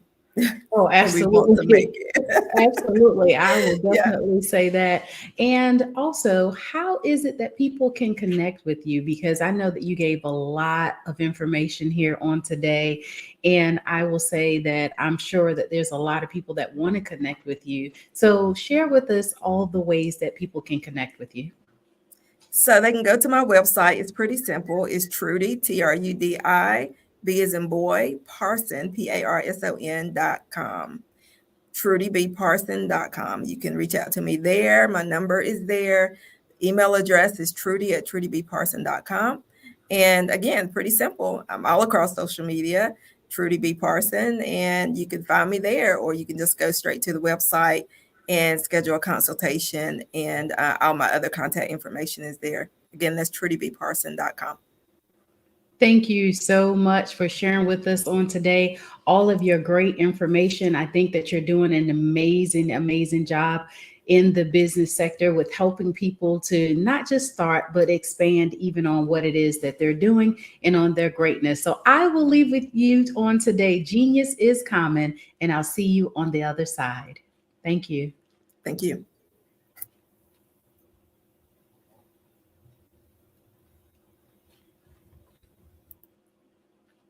The Black Business Expo's mission is to raise funds for high school seniors going to college or K-12 entrepreneurs.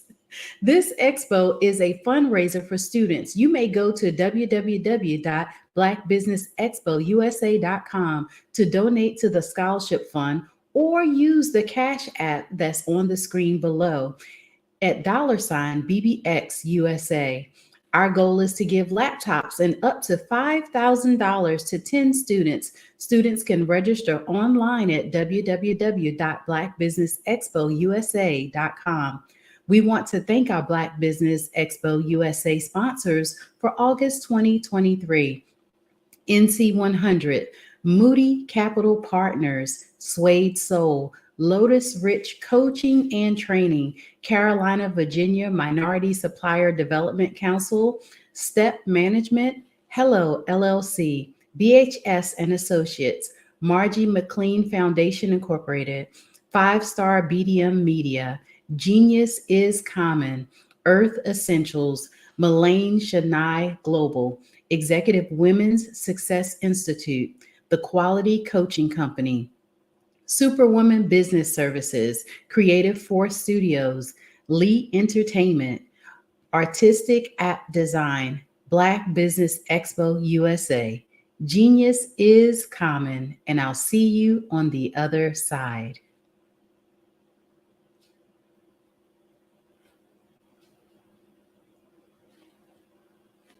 Hey guys, my name is Caden. I'm the CEO of Caden Teaches, and my genius is teaching kids about financial literacy. Throughout my financial products, such as my financial flashcards, my activity book, and my newest project, my financial bus, which I bought. And on the bus, it has a mock bank where kids will learn how to deposit and withdraw money, a mock grocery store where kids will be able to learn how to have a family budget, and a mock stock exchange where kids will even be able to learn how to invest in stocks. Now, I decided to start teaching kids about financial literacy because I find that most kids graduate high school without even knowing the basics about financial literacy. And I feel if I were to teach kids about financial literacy, that I would be able to help kids tap into their genius. And I actually learned about financial literacy to my dad because I would go to business meetings with him, and I would always see that they were talking about financial literacy. And at that point, I didn't understand what financial literacy was. So I took it upon myself to learn about financial literacy and teach it to kids in a way that they could understand. But I want you guys to help me help kids tap into their genius by going to my website, cadenteaches.com, and you can sew into me in my financial bus by going to my GoFundMe link.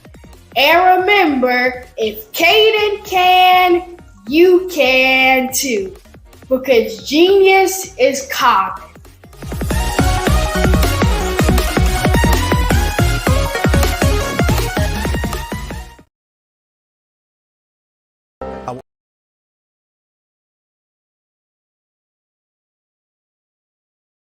I was born in a little village on the island of Haiti. Many deadly diseases pounded me. It is as if they were on a mission to end my existence on this earth. I refused to give up. In 1983, I left Haiti and came to the United States of America. And I came with $5, 2 shirts. I didn't speak in English. I came to Atlanta. I got a job. I was a doorman. I was a doorman with a dream. What I used to come on stage. I'd rehearse this moment that I'm standing in front of you. That's the power of a dream. Maybe today is the day you begin acting as if you already have it. And then step out with full force.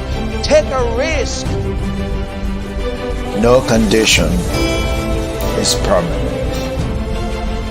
Don't let your situation distract you. You are chosen. You are called. You are born for a purpose in this life.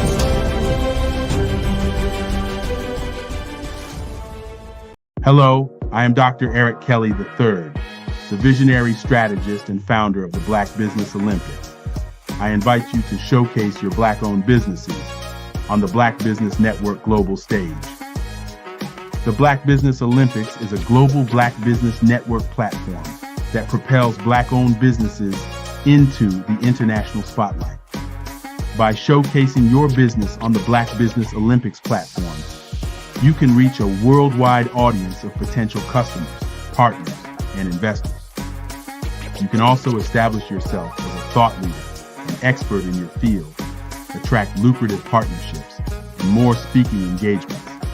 In addition, the Black Business Olympics platform provides a valuable opportunity to connect and collaborate with like-minded entrepreneurs and business professionals from around the world. This can lead to new business opportunities, ideas, and relationships. Finally, by sharing your story and expertise on the Black Business Olympics platform, you can inspire and empower others. This is a powerful way to make a positive impact on the world and leave a lasting legacy. If you are a Black-owned business owner, I encourage you to seize the opportunity to showcase your business on the Black Business Olympics platform. It is a once-in-a-lifetime opportunity to make an indelible mark on the world. Be one of the 1,000 visionary entrepreneurs who are changing students' lives, shaping industries, and leaving an unforgettable legacy for their families. Unleash your voice on our global stage and watch your business thrive. Black Business Olympics is one of the largest Black business showcases in the history of Black business in the world. Yes, the entire world. Just give me a call today at 919-308-9090.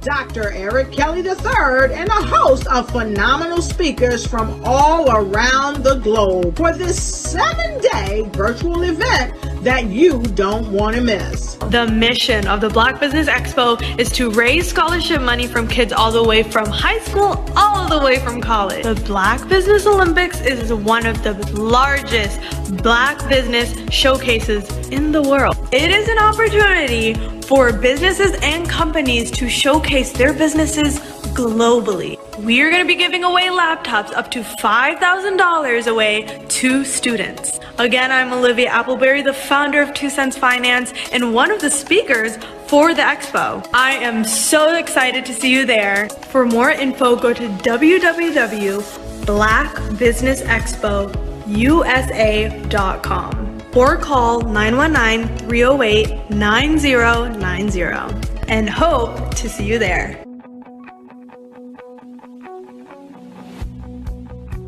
I am Black Business. From the moment I wake until the time I sleep. Yes, I am Black Business. I am Black Business. Tell me, are you Black Business? I am Black Business. Do you support Black businesses? Listen, I support Black business because I am Black Business. Black Business Expo, one of the largest business showcases in the history of Black business in the world. The world. Sign up today at www.blackbusinessexpousa.com or call 919-308-9090. I am Black Business. I am Black Business. From the moment I wake until the time I sleep, I am Black Business. I am Black Business. Are you Black Business? I am Black Business.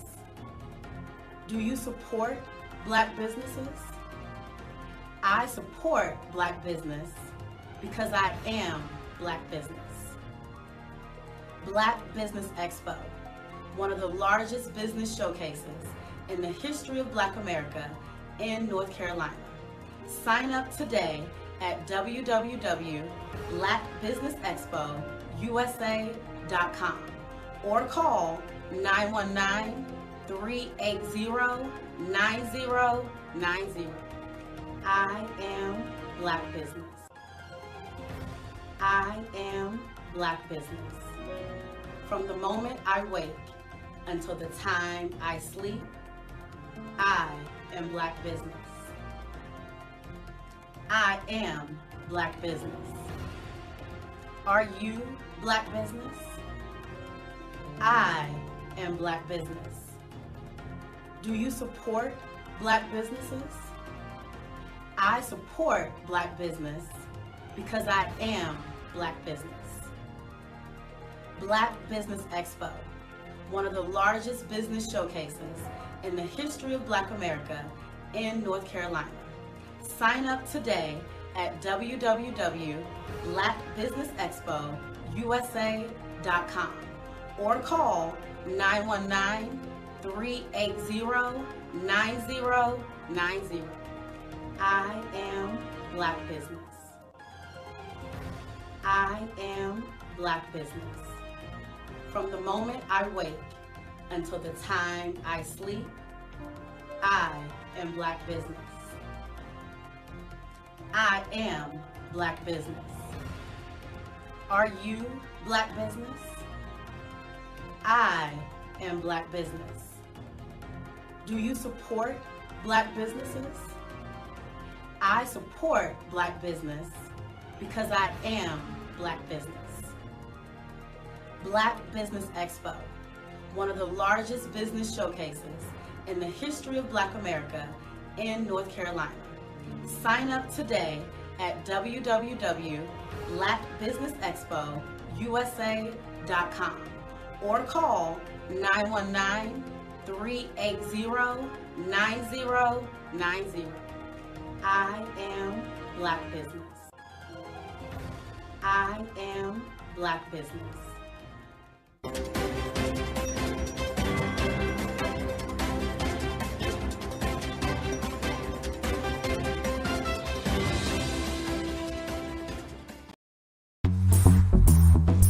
Attention all entrepreneurs and companies. Are you looking for reliable and efficient virtual assistants and back office support to help you manage your business tasks? Look no further than Superwoman Business Services. Our team of virtual assistants provides a full range of administrative support services, including operations management, social media marketing, and much more. We also offer website design services to help you create a professional online presence that reflects your unique brand. In addition to administrative support and website design, we offer business development and structuring services to help you grow your business and achieve your goals. We'll work closely with you to identify areas of improvement and develop a customized plan to help you reach your full potential. At Superwoman Business Services, we understand that running a business can be overwhelming and time-consuming. That's why we're here to help you fly high and achieve success. Our virtual assistants are highly skilled, experienced, and dedicated to providing you with the support you need to thrive. Come fly with us and take your business to new heights. Let us help you become the superhero entrepreneur you are meant to be.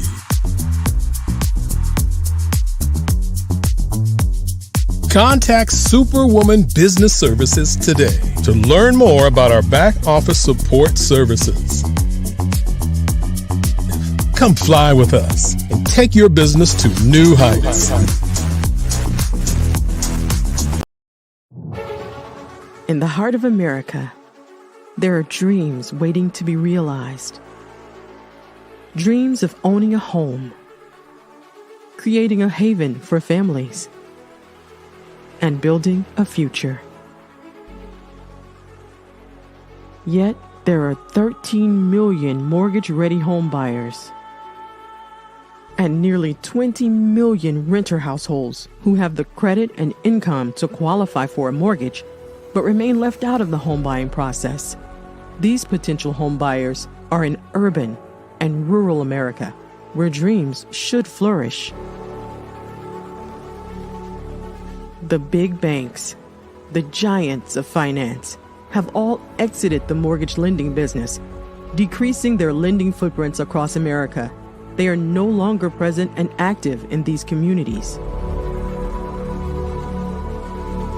Instead of offering opportunities for home ownership, some of these banks have chosen a different path. They have decided to become mega landlords. They have chosen to invest billions of dollars in rental homes, leaving potential home buyers with fewer options and stuck in a cycle of renting without the chance to build equity and create a legacy for their families. Here is the shocking truth. A report issued by the Home Ownership Council of America revealed that if lenders were to step forward and serve this underserved market, they could conservatively increase their loan volume by $1.5 trillion. $1.5 trillion. This is $1 trillion business opportunity, ripe for the taking.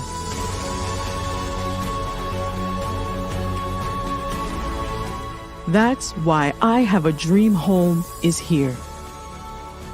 We support the American dream of home ownership in urban and rural America. We believe in the power of social consciousness and the impact it can have on people's lives. Investing in urban and rural America is not just good business sense. It's a moral imperative. Our mission is clear. Become the go-to mortgage lender in these communities. Create a pathway to home ownership for all Americans, breaking the cycle of poverty by empowering families to build wealth, stabilizing our communities, and taking pride in our country. I Have a Dream Home. Unlocking dreams, transforming communities, and rewriting the story of American home ownership. For more information, scan the QR code or visit our website at www.ihaveadreamhome.gold.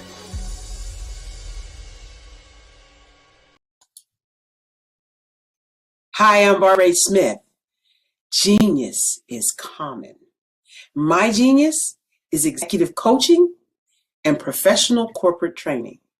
As the master executive coach and corporate training ambassador for the Genius is Common movement, I help business owners craft their stories in such a way that you know exactly what they do, what they have, and what they bring to the table. Many times as business owners, we are asked, so what do you do for a living? And we could be crushing in our businesses, but we're not quite sure exactly what to say in a short amount of time. Well, I help you take those stories that are the reason why you're in business and why you're so passionate about your business and craft them in such a way that people are drawn to you as opposed to being repelled by you. Because every conversation, every time you talk to someone about your business, you are excited about it. But are you really conveying what you do, what you have, and what you bring to the table? And do really people understand why you care so much and why they should care that you have the solution to their problem? Well, I'm here to help you with that. As a master storyteller, I can help you with your stories and spin them in such a way that they are intriguing and fascinating. People want to listen to you talk about your business. That's why at the Genius is Common movement, I am the master executive coach and professional training ambassador. That's my genius.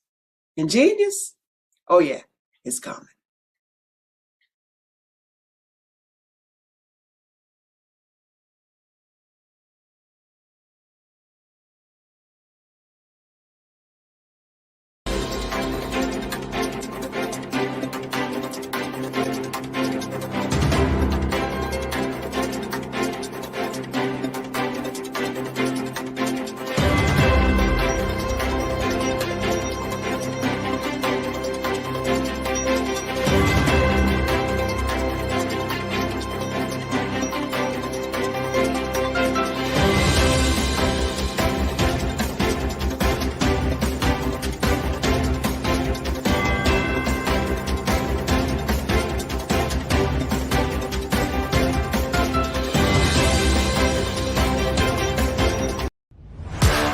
Social media is evolving. It's more vibrant, more colorful, more energetic, and so are you.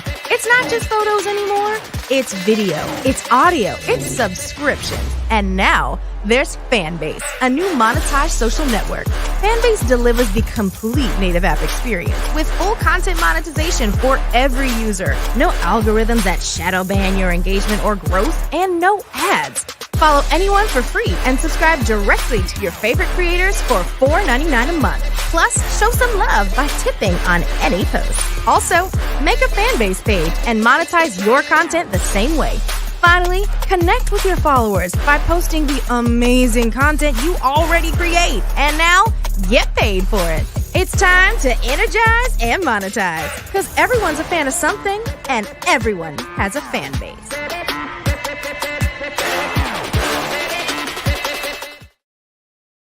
Are you a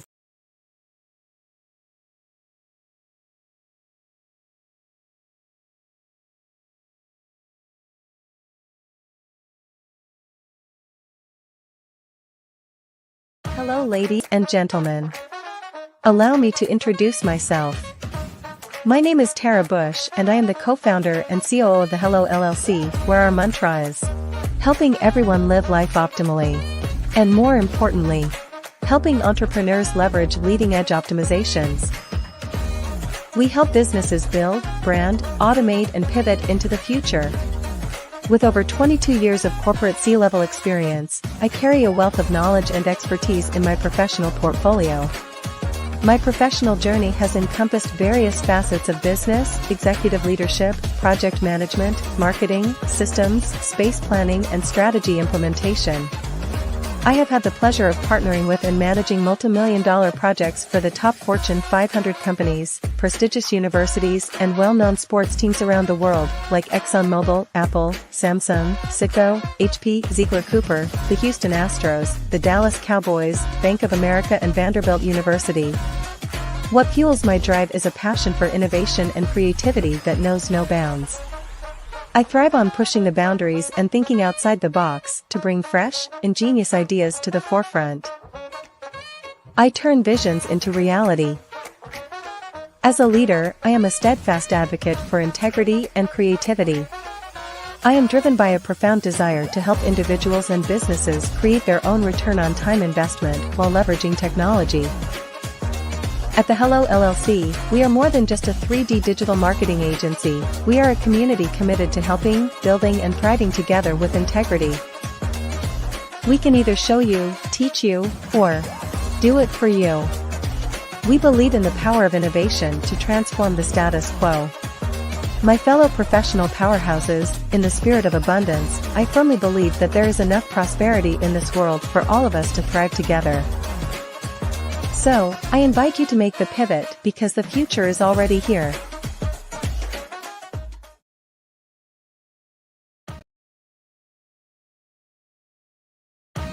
Are you an innovative entrepreneur or business owner ready to embrace the future of business transformation? The world is evolving at an unprecedented pace, and it's crucial to adapt and pivot towards success in this dynamic landscape. At the Hello LLC, we are dedicated to guiding you through this transformative journey, offering a comprehensive suite of services that extend beyond the metaverse and 3D immersive experiences. Our mission is to empower businesses and brands by assisting them in building, branding, systemizing, and automating their operations. We specialize in steering businesses from a two-dimensional existence to a thriving three-dimensional presence, where opportunities abound. We help businesses harness the power of technology to work smarter, not harder, enabling them to operate efficiently and stay ahead of the curve. Our diverse range of services includes: Our Biz in a Box is a complete business solution package designed to jumpstart your entrepreneurial journey. From strategic planning to digital infrastructure, we've got you covered. Your one app, one tap solution. Our MotionWork AI videos transform your brand storytelling with our cutting-edge AI-driven video production, captivating your audience like never before. Our 3D VR environments will step you into the future of immersive experiences. With our custom 3D virtual reality environments that engage and captivate your customers. Lastly, in our Pivot membership program, we offer tailored guidance and support to either show you, teach you, or take care of the transformation process for you. According to a 2023 study by Fundera, A staggering 28% of small businesses in the United States do not have an online presence. This statistic underscores the importance of embracing digital transformation. Having a website is more than just an online presence, it's a gateway to unlocking numerous benefits, including reaching a broader audience, showcasing your products or services, generating leads and sales, establishing trust, providing customer support, and maintaining competitiveness within your industry. The Hello LLC is committed to helping you excel in all these aspects of modern business, not just limited to the metaverse alone. Why should you choose the Hello LLC to navigate this transformational journey? By partnering with us and harnessing cutting-edge technology, you can provide immersive experiences for your customers, expand your global reach, reduce operational costs, and enhance brand recognition, all while working with a company that holds integrity in high regard. Our commitment to ethical and principled business practices ensures that your journey towards success is not only innovative, it is also firmly rooted in trust and transparency. Don't wait. Take the first step towards a brighter business future. Contact us today to explore how we can support you in developing a remarkable digital presence and immersive experience that will leave a lasting impression.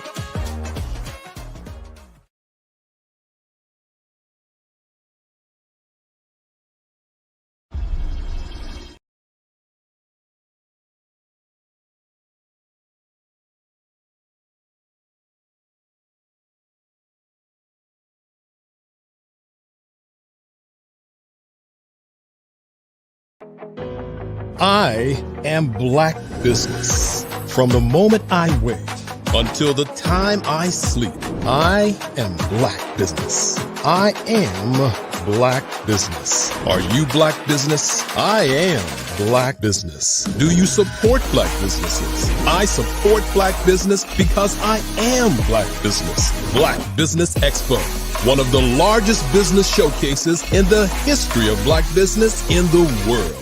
Sign up today at www.blackbusinessexpousa.com or call 919-308-9090. I am Black Business. Good afternoon, business owners, entrepreneurs, thought leaders, and corporations. Welcome to the Black Business Network. My name is Dr. Tabitha Russell, and I am your business moderator for this afternoon on the Black Business Network. The Black Business Network is a 24-hour business network showcasing Black businesses, business owners, entrepreneurs, and thought leaders worldwide. We have speakers from North Carolina, London, Singapore, Africa, Japan, and cities all over the United States. The Black Business Network is a global community sharing its business knowledge to empower, inspire, and educate businesses about business. Our next speaker is Melanie Perry. She's a certified financial planner. She is also known as the Zillionaire. She has been helping people create sustainable wealth by making wise decisions for over 2 decades as a certified financial planner. Melanie's passion for financial literacy extends to educating women and kids about the basics of money management through her financial literacy and education company, Zillionaire Incorporate or Enterprises. I present to you on today Miss Melanie Perry.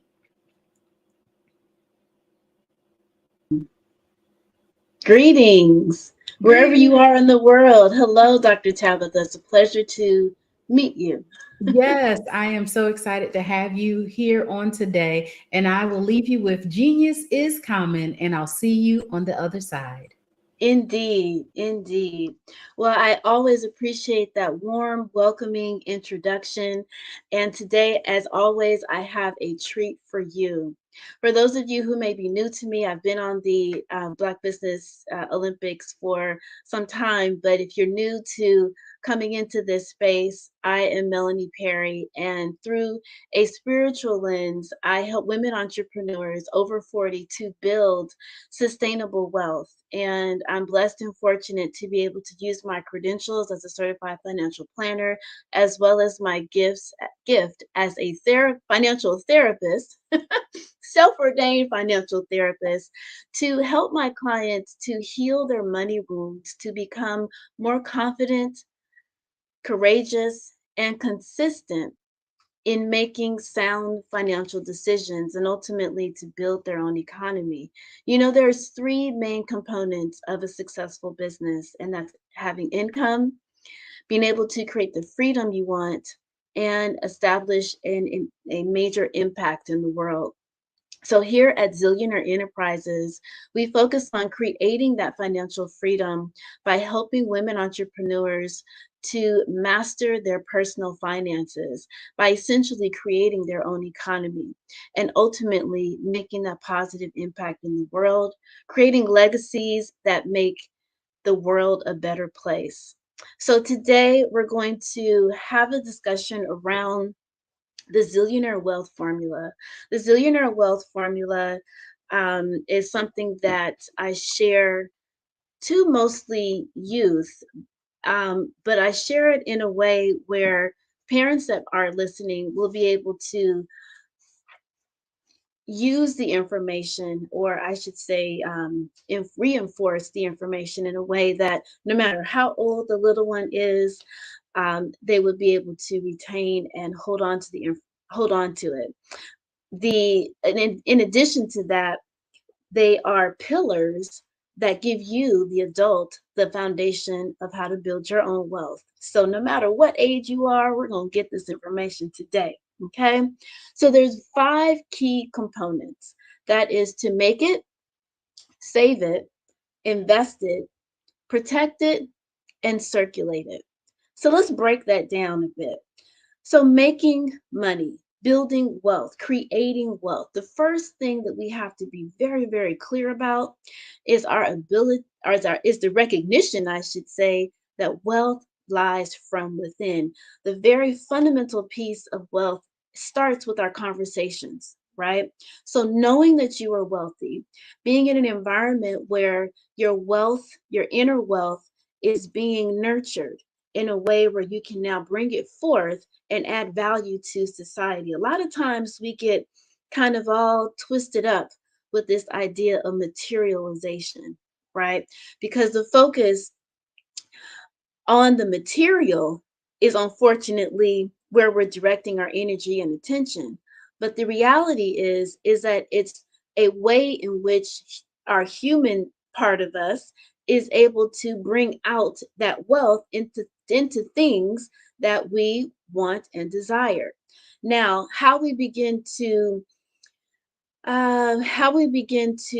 not be in over the top with it or be controlled by it is to know whose we are, right?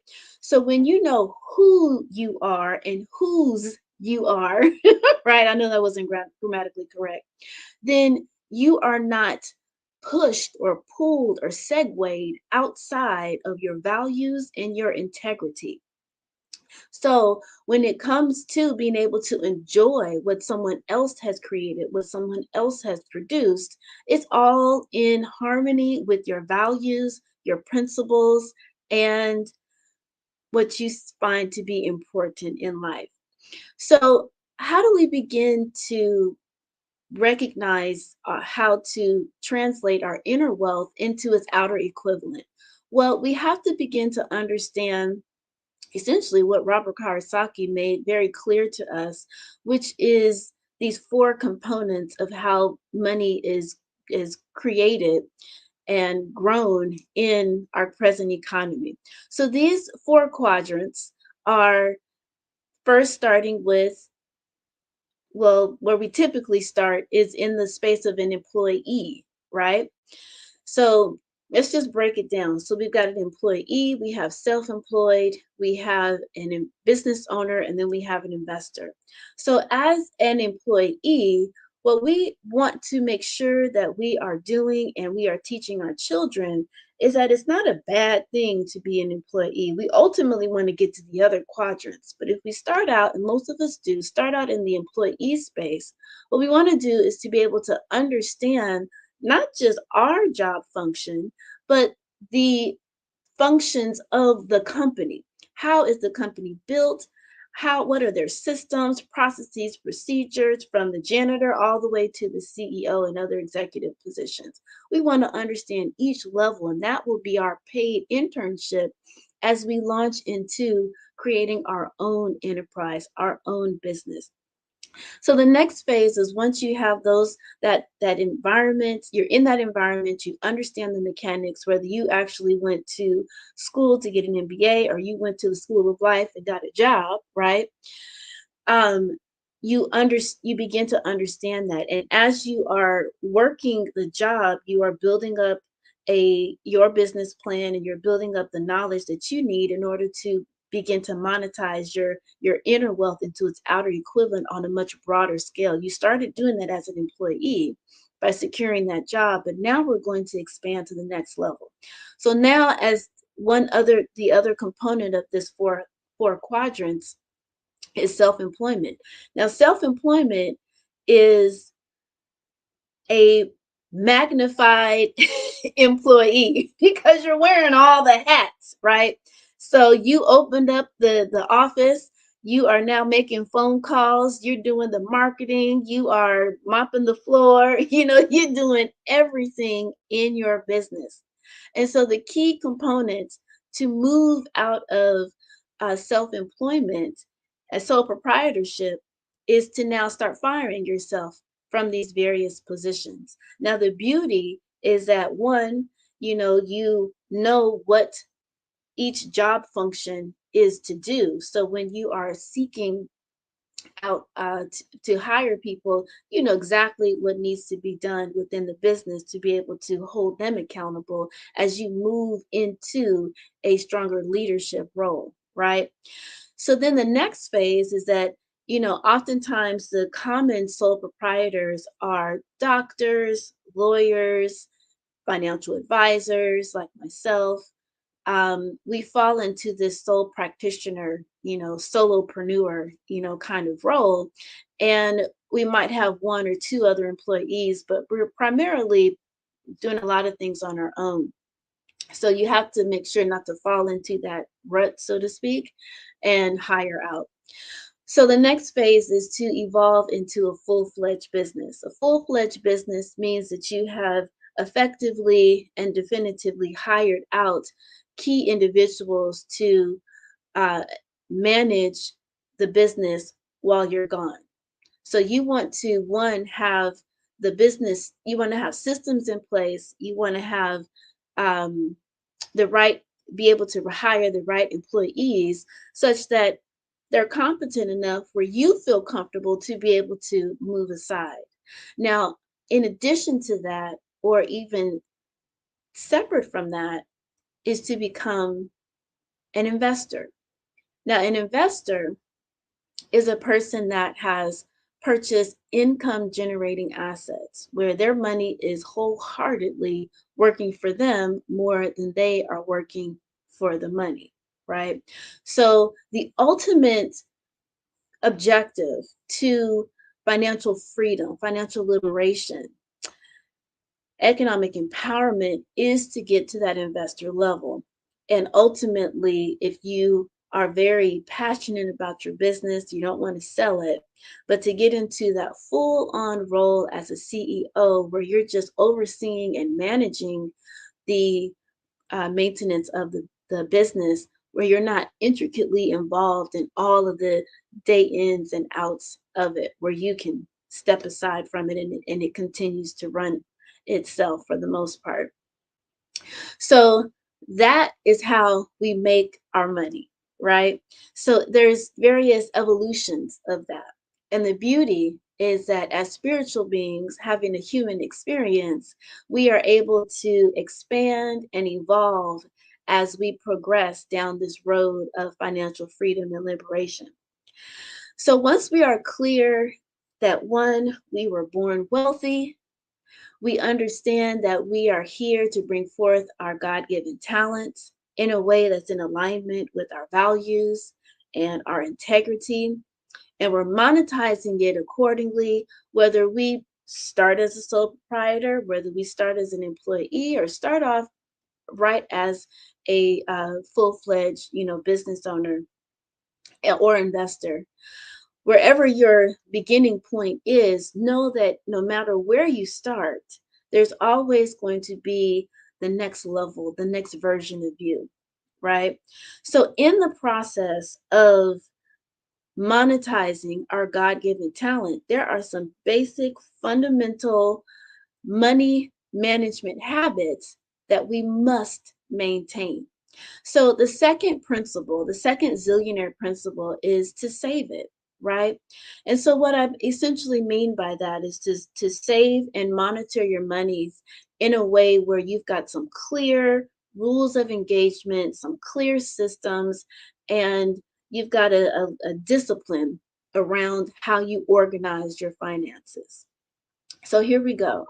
So one of the first principles is to know where your money is coming from and know where it's going, right? So you want to be clear about your inflows, your outflows, and that may sound, like, well, who doesn't know about their inflows and outflows? Well, if you have multiple income streams, right, then you want to be clear about where that money is coming from, what are the costs associated with that, and that you're handling things accordingly. So this is what I mean. So we're going to get clear about where the money is coming and where it's going. So that's where all of your expenses lie. Are you double, spending money in certain places? Are you wasting, money? The top categories that people I see all the time where there can be some room of improvement is in the area of food, clothing, and entertainment. Those are the top three areas that I see where people can kind of get a little out of whack, right? But I encourage you to take a moment to look at your expenses, because oftentimes we might think that we are buck wild and out of control, but in all reality, it's just in one or two places.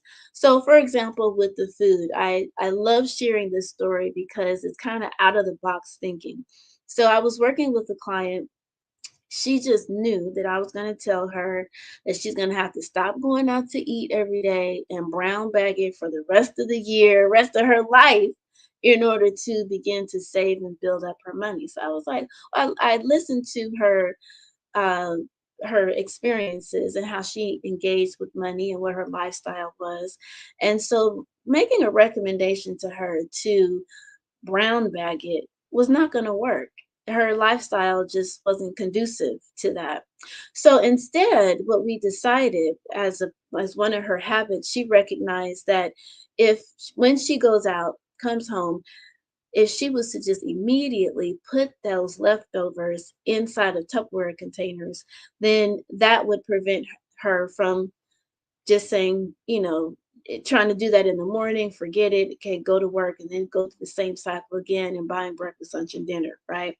So that was one habit she incorporated. The next thing was to be a more strategic, eater, in the sense that she would go to places where they gave her more than what she could normally eat in one setting, and purposefully found places like that were in alignment with her budget, and purposely ate out in that regard. And then she also decided that she would fix her breakfast in the morning and just eat out, with those two meals, the dinner, the lunch and dinner.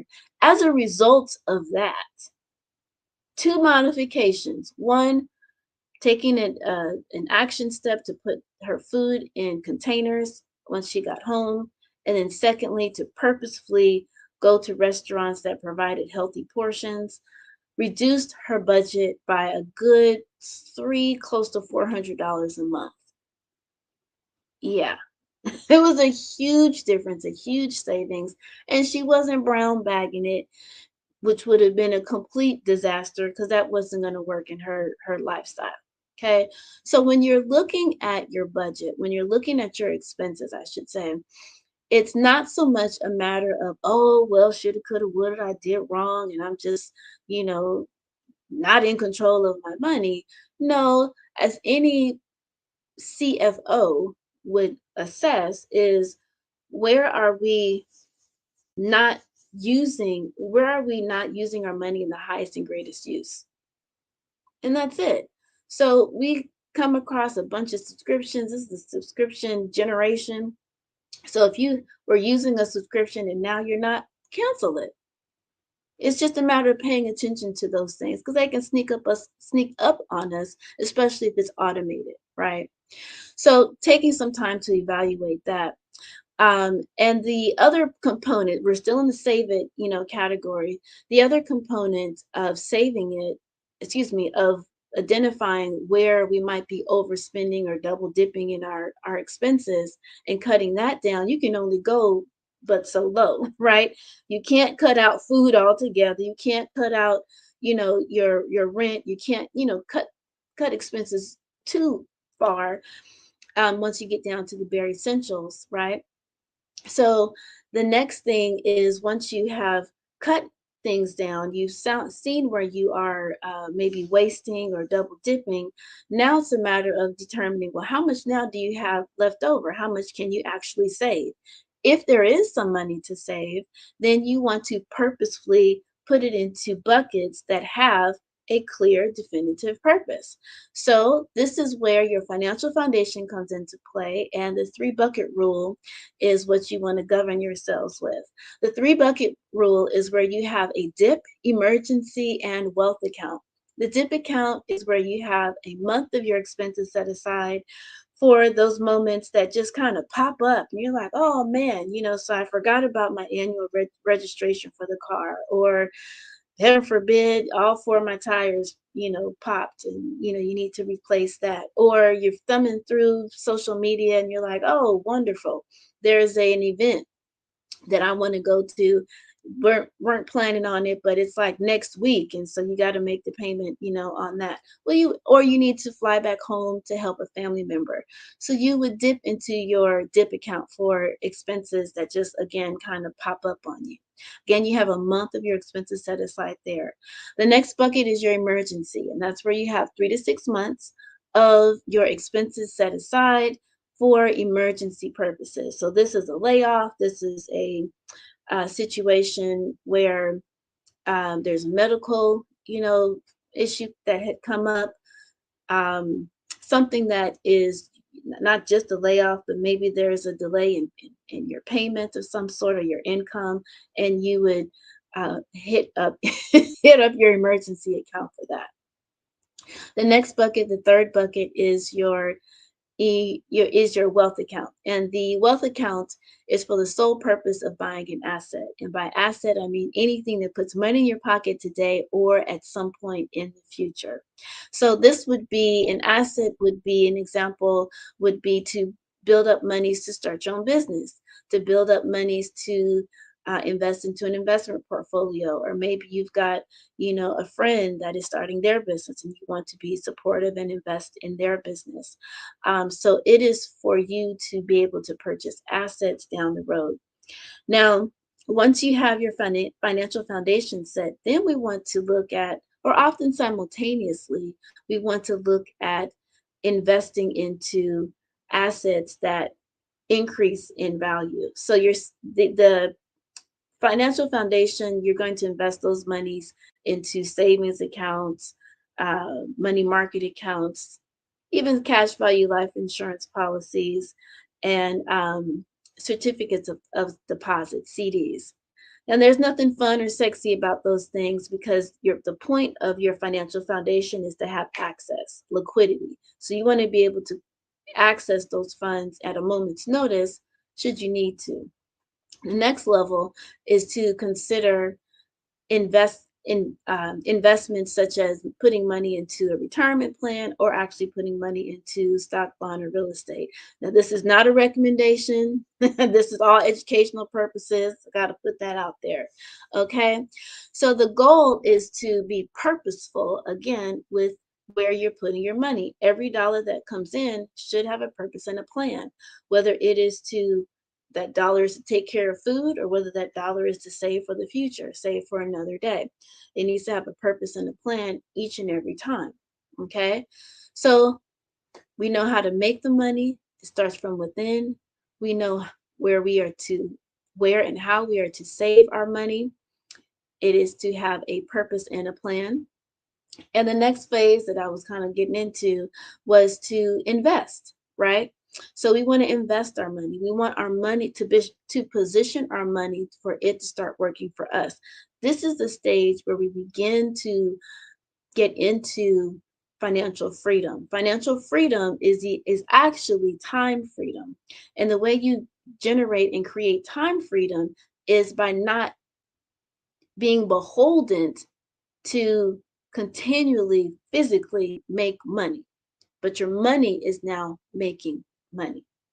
So you position yourself to buy income generating assets. That's why I said in the very beginning that you want to move towards the quadrant of the business owner that has successfully positioned themselves as a CEO and investor, where their money is working for them versus them working for it.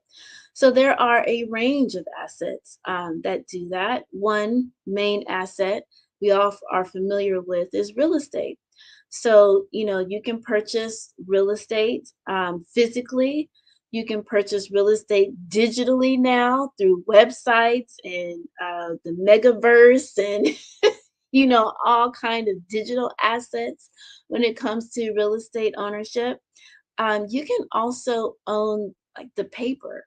So this is where you own the trust deed, or you own the it'll come to me. It came in and it came out. But this is by owning the deed or the tax lien, then you own not so much the asset, but you like own the rights to receive the interest by paying the property taxes on a property that has been delinquent on their paying their property taxes. So you can receive the interest by way of doing that. So this again puts your money to work, which is the ultimate goal. Now, as you begin to put your money to work, then you want to make sure you protect it at all costs, right? So the way in which you protect it, again, this is nothing fancy, nothing, sexy about it, is with insurance, right? Well, there's two layers essentially.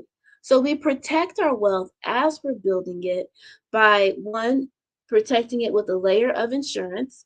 And then two, if you own a business, you're going you're going to protect it by establishing an entity. And then as a individual, you're going to establish a trust. Now, there's all different types of trusts that you can create, but on the personal side, you would create a family living trust, and that protects the generational aspect of it. So the way in which you protect yourself is you're going to first protect you. You are your greatest asset. For you to not have the right level of protection on your ability to generate the income makes you exposed. So we're going to make sure that we've got the proper amount of disability insurance. Yes. And you might think, oh, well, I just started my business. I don't have my benefits anymore.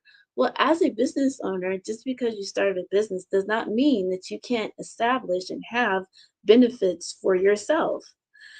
It's very much available.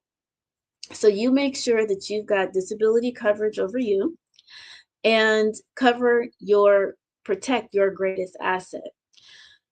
The next, which is not in any particular order, except for the first one, protecting yourself, is auto and homeowners insurance.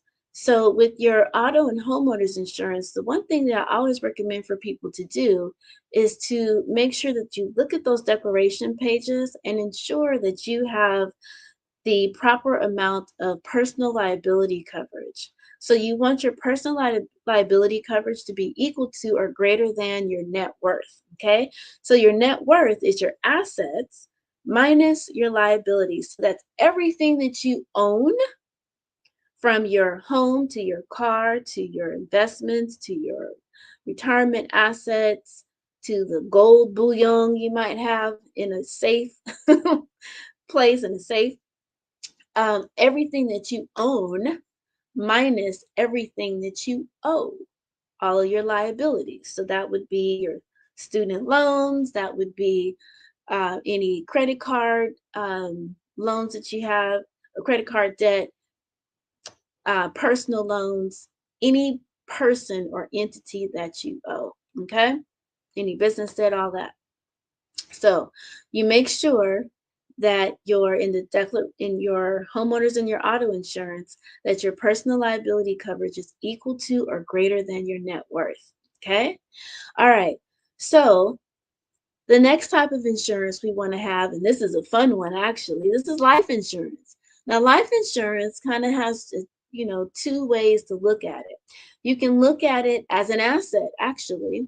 So when you're looking at life insurance as an asset, that means that you have purchased what is called a permanent policy. There's all different types of permanent policies: whole life, universal, variable, index, all of that. Okay, they're all permanent policies. They all have a cash value that has a very special tax benefit associated with it. So the way that you work that, no matter what kind of permanent policy you own or want to look into, is you overfund it. So if there's a premium of $200 a month, you want to put $400 or $500 a month into it, up to a certain limit, and your insurance agent will provide you, or your financial advisor, who is also licensed as an insurance agent, will provide you with the proper amount of monies that you can over contribute to the policy. That's how you use life insurance as an asset, and then you can have all kind of fun. Got to be careful though. You can have all kind of fun with that cash value and how it grows and builds.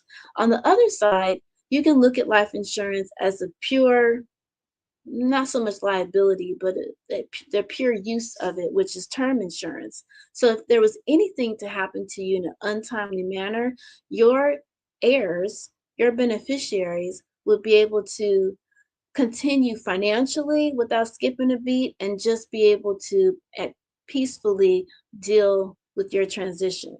It's not a fun situation to have to deal with the transition of a loved one, and then also the financial hit of that as well.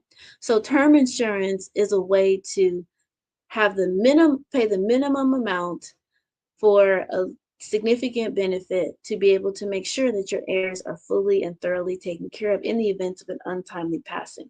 It's often beneficial if you're in the early stages of life, you're in the process of building your income and your wealth, and you just want to make sure that you've got your T's crossed and your I's dotted. And you can, in time, evolve into a permanent policy. All right, so that is the life insurance. And as we are coming to a conclusion, I have one more point to make. As we are, so that's the life insurance. So we talked about disability,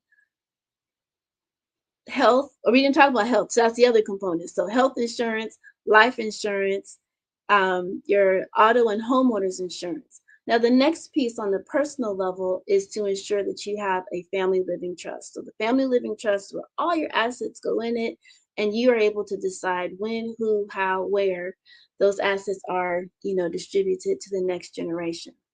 Now, the fifth piece is circulating your wealth, right? So once you have done a fantastic job building up your wealth to the optimal level that is possible for you, and you've created such an abundance, such an overflow, that you have everything above and beyond your basic needs. And so now it's like, well, who can I help? And so by by being in this space, you are now able to create a charitable trust.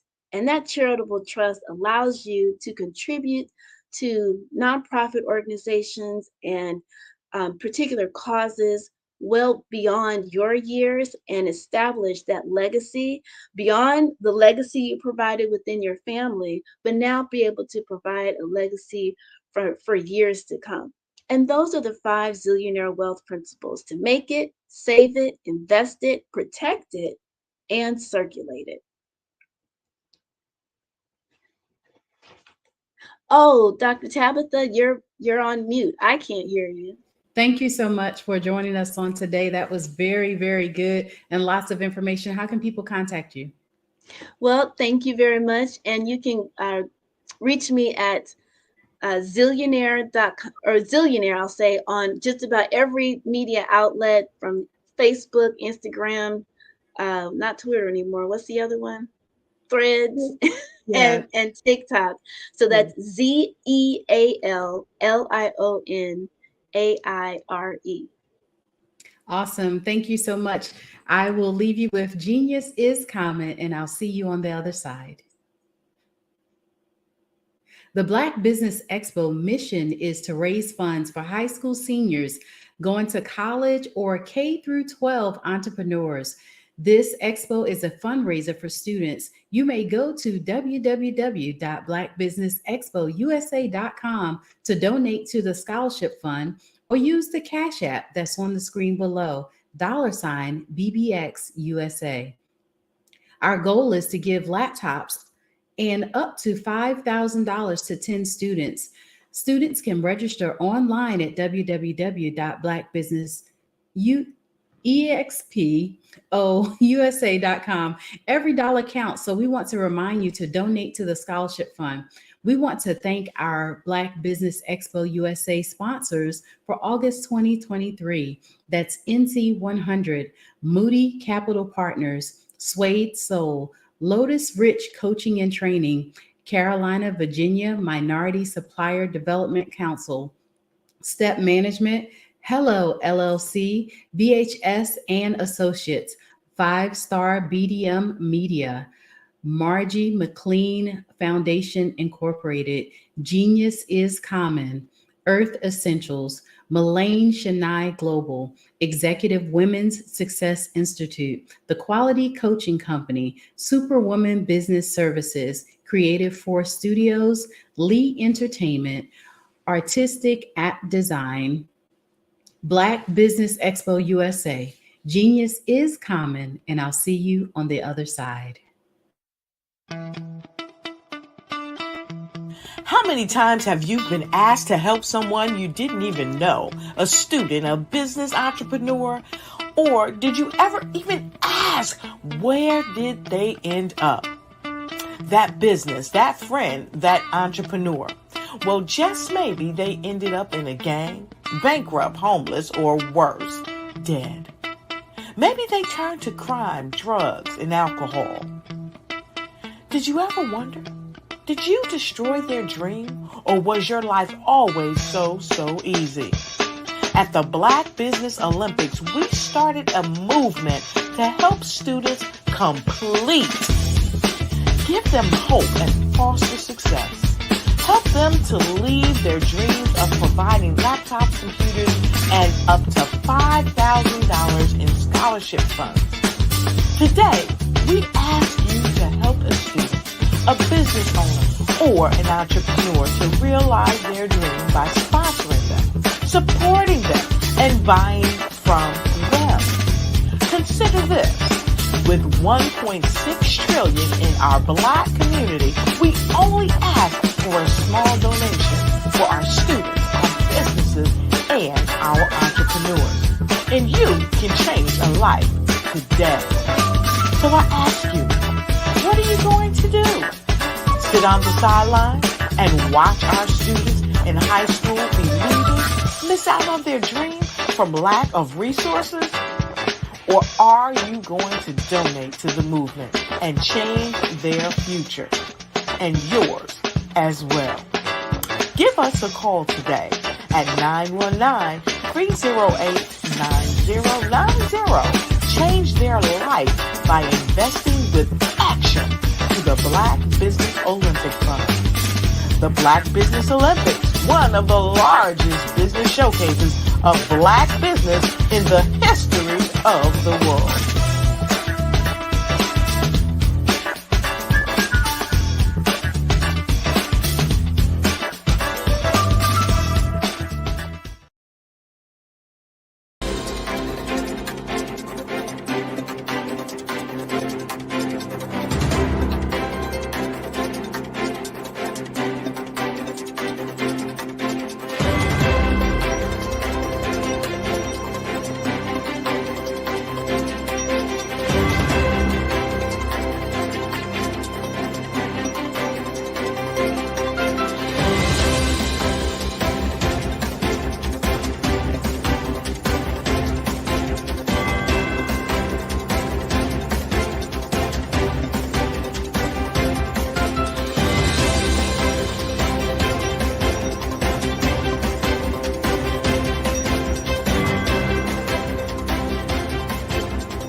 Dr. Eric Kelly III, and a host of phenomenal speakers from all around the globe for this 7-day virtual event that you don't want to miss. The mission of the Black Business Expo is to raise scholarship money from kids all the way from high school, all the way from college. The Black Business Olympics is one of the largest Black business showcases in the world. It is an opportunity for businesses and companies to showcase their businesses globally. We are going to be giving away laptops up to $5,000 away to students. Again, I'm Olivia Appleberry, the founder of 2 Cents Finance and one of the speakers for the expo. I am so excited to see you there. For more info, go to www.blackbusinessexpousa.com or call 919-308-9090 and hope to see you there.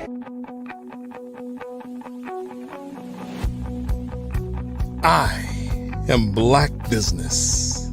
From the moment I wake until the time I sleep. Yes, I am Black Business. I am Black Business. Tell me, are you Black Business? I am Black Business. Do you support Black businesses? Listen, I support Black business because I am Black Business. Black Business Expo, one of the largest business showcases in the history of Black business in the world. The world! Sign up today at www.blackbusinessexpousa.com or call 919-308-9090. I am Black Business. I am Black Business. From the moment I wake until the time I sleep, I am Black Business. I am Black Business. Are you Black Business? I am Black Business. Do you support Black businesses? I support Black business because I am Black business. Black Business Expo, one of the largest business showcases in the history of Black America in North Carolina. Sign up today at www.blackbusinessexpousa.com or call 919-380-9090. I am Black Business. I am Black Business. From the moment I wake until the time I sleep, I am Black Business.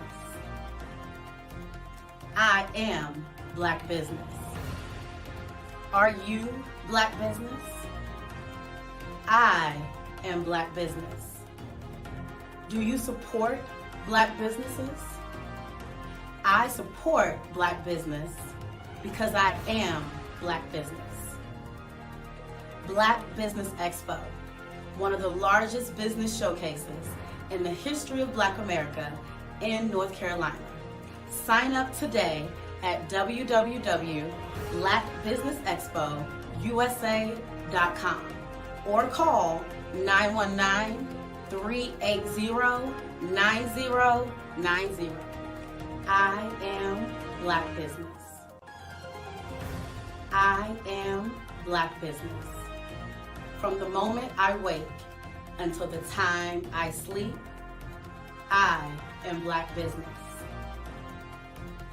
I am Black Business. Are you Black Business? I am Black Business. Do you support Black businesses? I support Black business because I am Black business.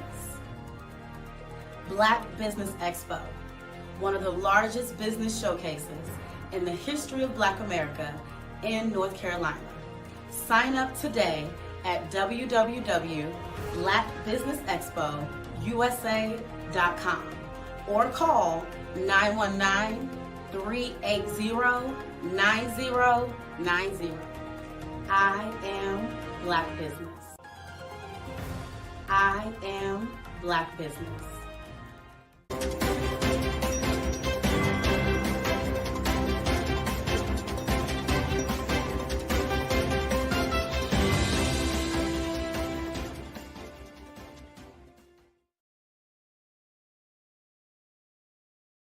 Are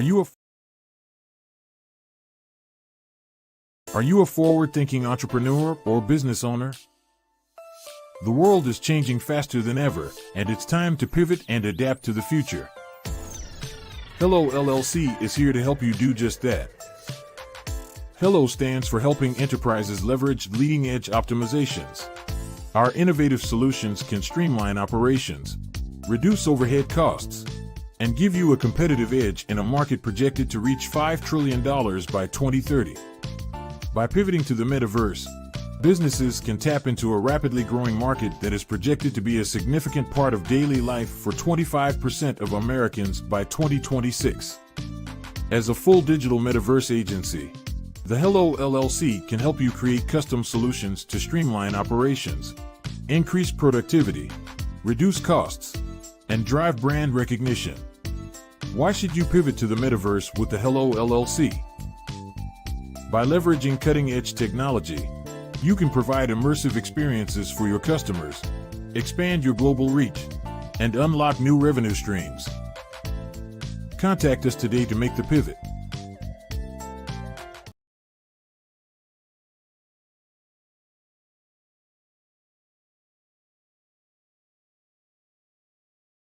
Artist to me is a creative expression of something from nothing.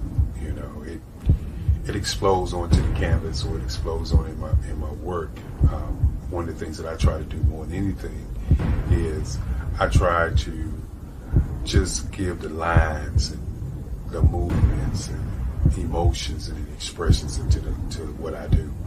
Art really means to me a chance to express how I feel deep down inside. Most of my art begins as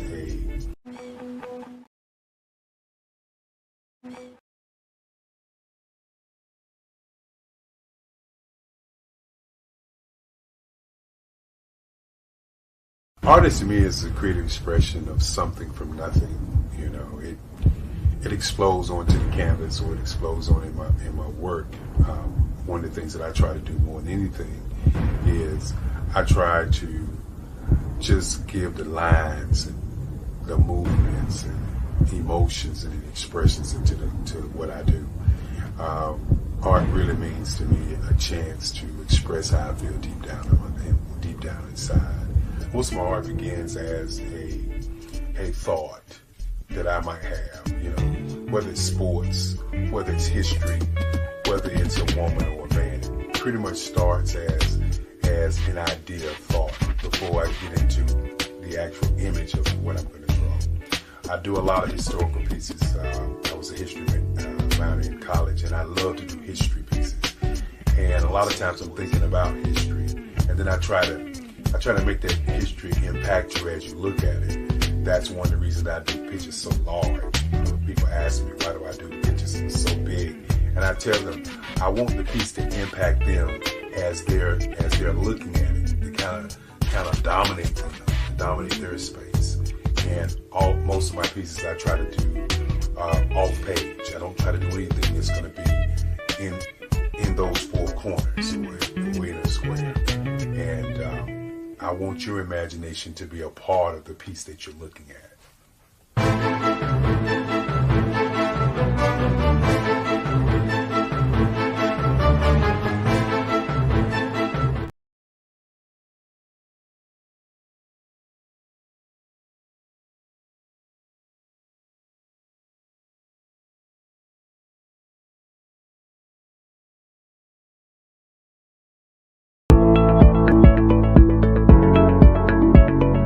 Prepare for what's coming and dominate in economic winter. Stand strong and thrive by showcasing your great products and services globally through the Black Business Network and Black Business Olympics. The Black Business Network has showcased over 2,000 companies with over $7 billion in sales each year. Over 10 million attendees have viewed the rebroadcast each month.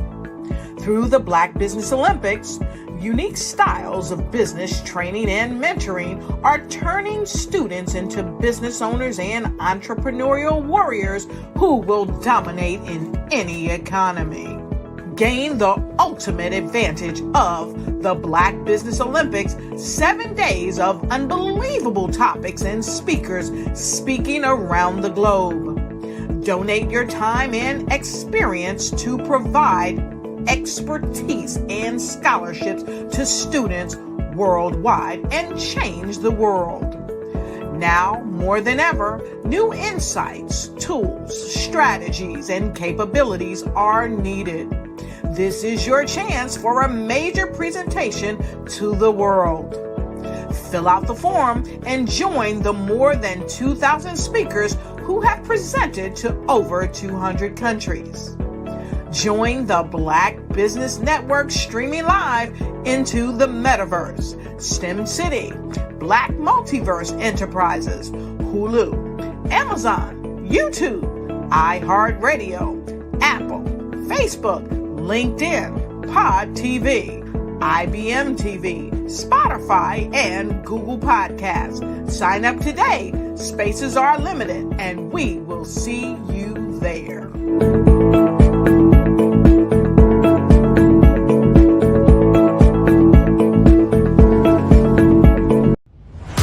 Social media is evolving. It's more vibrant, more colorful, more energetic, and so are you. It's not just photos anymore. It's video, it's audio, it's subscriptions. And now there's Fanbase, a new monetized social network. Fanbase delivers the complete native app experience with full content monetization for every user. No algorithms that shadow ban your engagement or growth, and no ads. Follow anyone for free and subscribe directly to your favorite creators for $4.99 a month. Plus, show some love by tipping on any post. Also, make a Fanbase page and monetize your content the same way. Finally, connect with your followers by posting the amazing content you already create. And now, get paid for it. It's time to energize and monetize, because everyone's a fan of something and everyone has a fan base.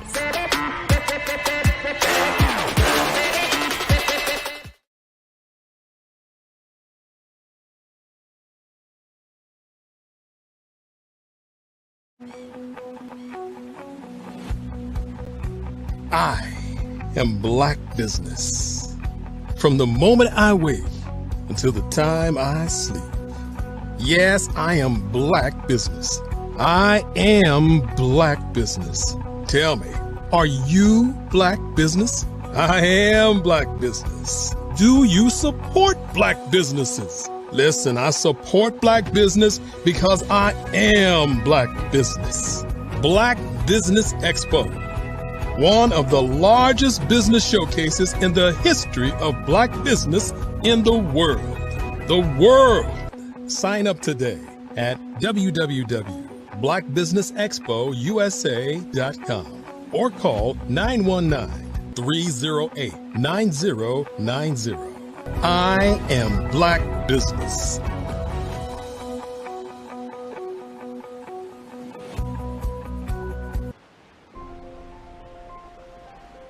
What if you could build your own city? A place where every child can find nurturing people to help them achieve their full potential. A place where every adult can access job training support, where health education is abundant, where social justice ruled the land. A place without limitations. Welcome. You have arrived at STEM City USA. It is what every city should be. A safe and trusted community where you find people and resources to help you become everything you are and beyond. STEM City is unlike anything you have ever experienced. It is a digital twin of the world around you, only better. STEM City is about energy and soul renewal. It is more than a digital world. You can almost feel the power of live cultural events, music, and theater. STEM City promises a better future for children with caring mentors and hands-on activities with dedicated tutors to support our youth. STEM City is your passport to a healthy lifestyle with weekly events addressing our community's many issues. STEM City is your financial well-being with helpful information on wealth management, career advancement, job training, and so much more. STEM City is the community you deserve. It is the city where your dreams can come true. STEM City USA, a place in the sky that is accessible to all who reach for the stars.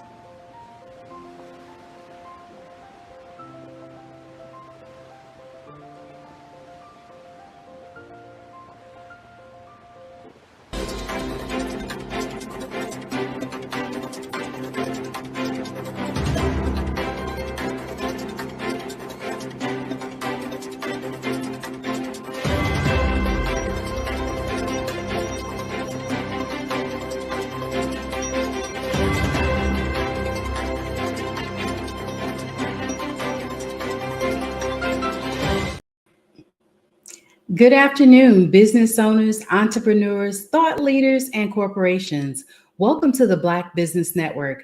My name is Dr. Tabitha Russell. I am your business moderator for this afternoon on the Black Business Network.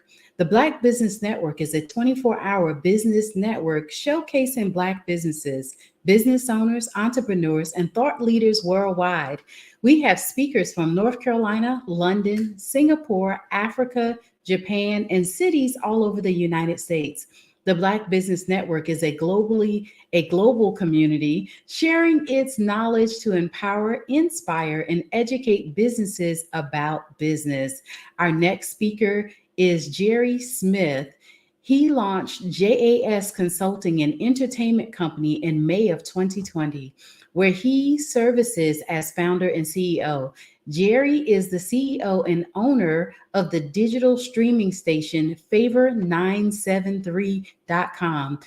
In 2021, Jerry Smith was awarded the President's Lifetime Achievement Award by President Joseph R. Biden Jr. for Jerry's 37 years of radio and his commitment to serving the community. Jerry is the recipient of the Drummer Award for Program Director of the Year by BRE Magazine, Gospel Truth Magazine, National Gospel Program Director of the Year, NAB Marconi Award for Religious Station of the Year. I present to you Jerry Smith.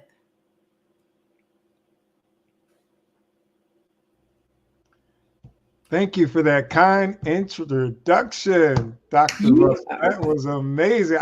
I'm like, who is she talking about? I thought I was next. I absolutely love it. I have a fondness for radio, sir. Thank you so much for joining us on today. I will leave you with Genius is Common, and I'll see you on the other side. Well, thank you so much. You're right. Genius is common. And those who are watching, this is a great platform to share your genius. And I thank Dr. Eric Kelly III for this opportunity to be in front of you to talk a little bit about JAS Consulting and Entertainment. Dr. Tabitha, thank you so much. And one of the reasons I love to come on this platform is because of their mission to empower our youth by providing them scholarship dollars, computers, tuition, their books, so on and so forth. Education is so key to success. And I'm really passionate about that. I think back over my life, and by God's grace and mercy, I was over to avoid going in the wrong direction. And I think about people that encouraged me to do well in life, do well in school. And I wasn't always a great student. I don't want to sit here and act like that. I was an athlete. Like Dr. Kelly, I played basketball and I played soccer. I was an amateur boxer. And those sports allowed me to travel the world and also to get an education in college. And once I got to college, I realized how I was behind a little bit compared to my peers. And that was because I didn't really give it my full attention while in school, just enough to get by. but enough to get by is not good enough. And so once I realized I was behind, it was full throttle. I wanted to be the best in the classroom. I wanted to get the highest grades. And I'm really proud of these young men and women who have great visions to go on and to do things. And like me, they may have come from humble beginnings and don't have all the resources. As a matter of fact, one of the reasons why I focused on athletics was so my mom wouldn't have to pay for it. I knew she couldn't pay for it. I knew that the money was tight. My father passed when I was 9 years old. She was raising 4 boys on her own. It was all she could do to keep a roof over our head and food on the table. And I knew she wanted us to get an education. So I focused on sports. And by God's grace, soccer was that sport that helped me to get the scholarship to attend college. And while in college, I played basketball. I was the captain of the boxing team, and I played soccer. But I just know how important education is. And the cool thing about this platform for the students that we're helping, they have that desire to go on to great things in their lives, higher heights and deeper depths. So I just encourage you to make a donation. Don't forget where you came from. You're sowing seeds in fertile soil. So please, I just encourage you to make donations for the cause that this platform has. I've talked to you a little bit about JAS Consulting in the past. JAS Consulting and Entertainment now is going on 3.5 years old. The company basically is everything that I've done in my 39-year radio career now. Back in 2020 of April, I was laid off from the company that I worked for nearly 20 years due to COVID. They laid off 300 plus employees all on the same day, company-wide. And I was one of those casualties. And at that time that I was laid off, I'm like, who's going to want to hire me? Because I'm going to want to command a high salary. That's what I was making when I was laid off. I'm long in the tooth now. I'm coming down towards the end of my career. They can get somebody and pay them a quarter of what I was making. So what can I do? And I prayed about it, and God said, do what you've been doing for others all this time. And at the time, it was, I want to say 36 years, 36, 37. Mine's leaving me now. But just do it for yourself. And so that's what I did. I launched JAS Consulting and Entertainment, where I consult radio. I help and consult artists with best practices to get radio airplay. I put on concerts, comedy shows, and special events, and I book talent. That's something a lot of people didn't know that I was doing for the company. I was the talent coordinator for the One Love Cruise, the Family Comedy Tour, and I helped our other sister stations book talent for their events. At one point, I was overseeing all of the gospel programming. And so now I do all of that for my own company. I started off by doing something that I never, ever thought I would do, and that's called radio promotions. And I've talked about that in the past. And basically, I help artists get national airplay on radio stations all across the country and help them climb the charts.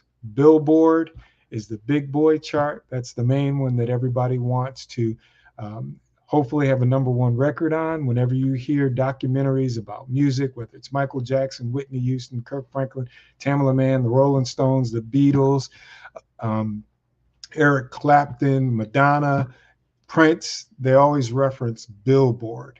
That's the main chart. And then right below that is Media Base. And Media Base is a prominent chart as well. Right now, family, I've got a song number 17 on Media Base and Billboard. I have a client who is number 27 on Billboard. So I have 2 top 30 songs on Billboard, 2 of my clients. Media Base, I have song at number 35, number 37, number 49, and I have a song that's number 55. So God has really, really blessed that part of the business, which is under the umbrella under JAS Consulting and Entertainment. Another thing that's under the umbrella of that I didn't mention is the digital streaming station, and that's Favor 97.3. I launched that May 5th of 2020 in memory of my late mother, who passed away September 5th of 2018. My mom was the one that actually helped me to get my commercial radio job. When I was 12 years old, God put radio in my heart. 7 years later, I was doing it in college at Central Connecticut State University as DJ Hollywood. Never been to Hollywood in all my life, but for some reason, I wanted my name to be Hollywood. It was a play toy. I was just playing around with it. It was fun, and I was doing what I liked. But while I was doing it, I knew that was going to be something that I definitely want to pursue, and my dreams were coming true. So I moved from Connecticut to North Carolina to help my mom out financially. My father passed when I was 9. She was raising 3 of my younger brothers all by herself, and she needed some financial help. So I came to North Carolina to help her. My mother was a preacher, and she had a preaching show on this radio station on Dickinson Avenue in Greenville, North Carolina, WBZQ. And her show was every Wednesday, and I believe it was a 30-minute broadcast. It was either 30 minutes or 15. And she overheard the general manager say that he needed some help. And she said, well, my son did some in college. Maybe he can help you out.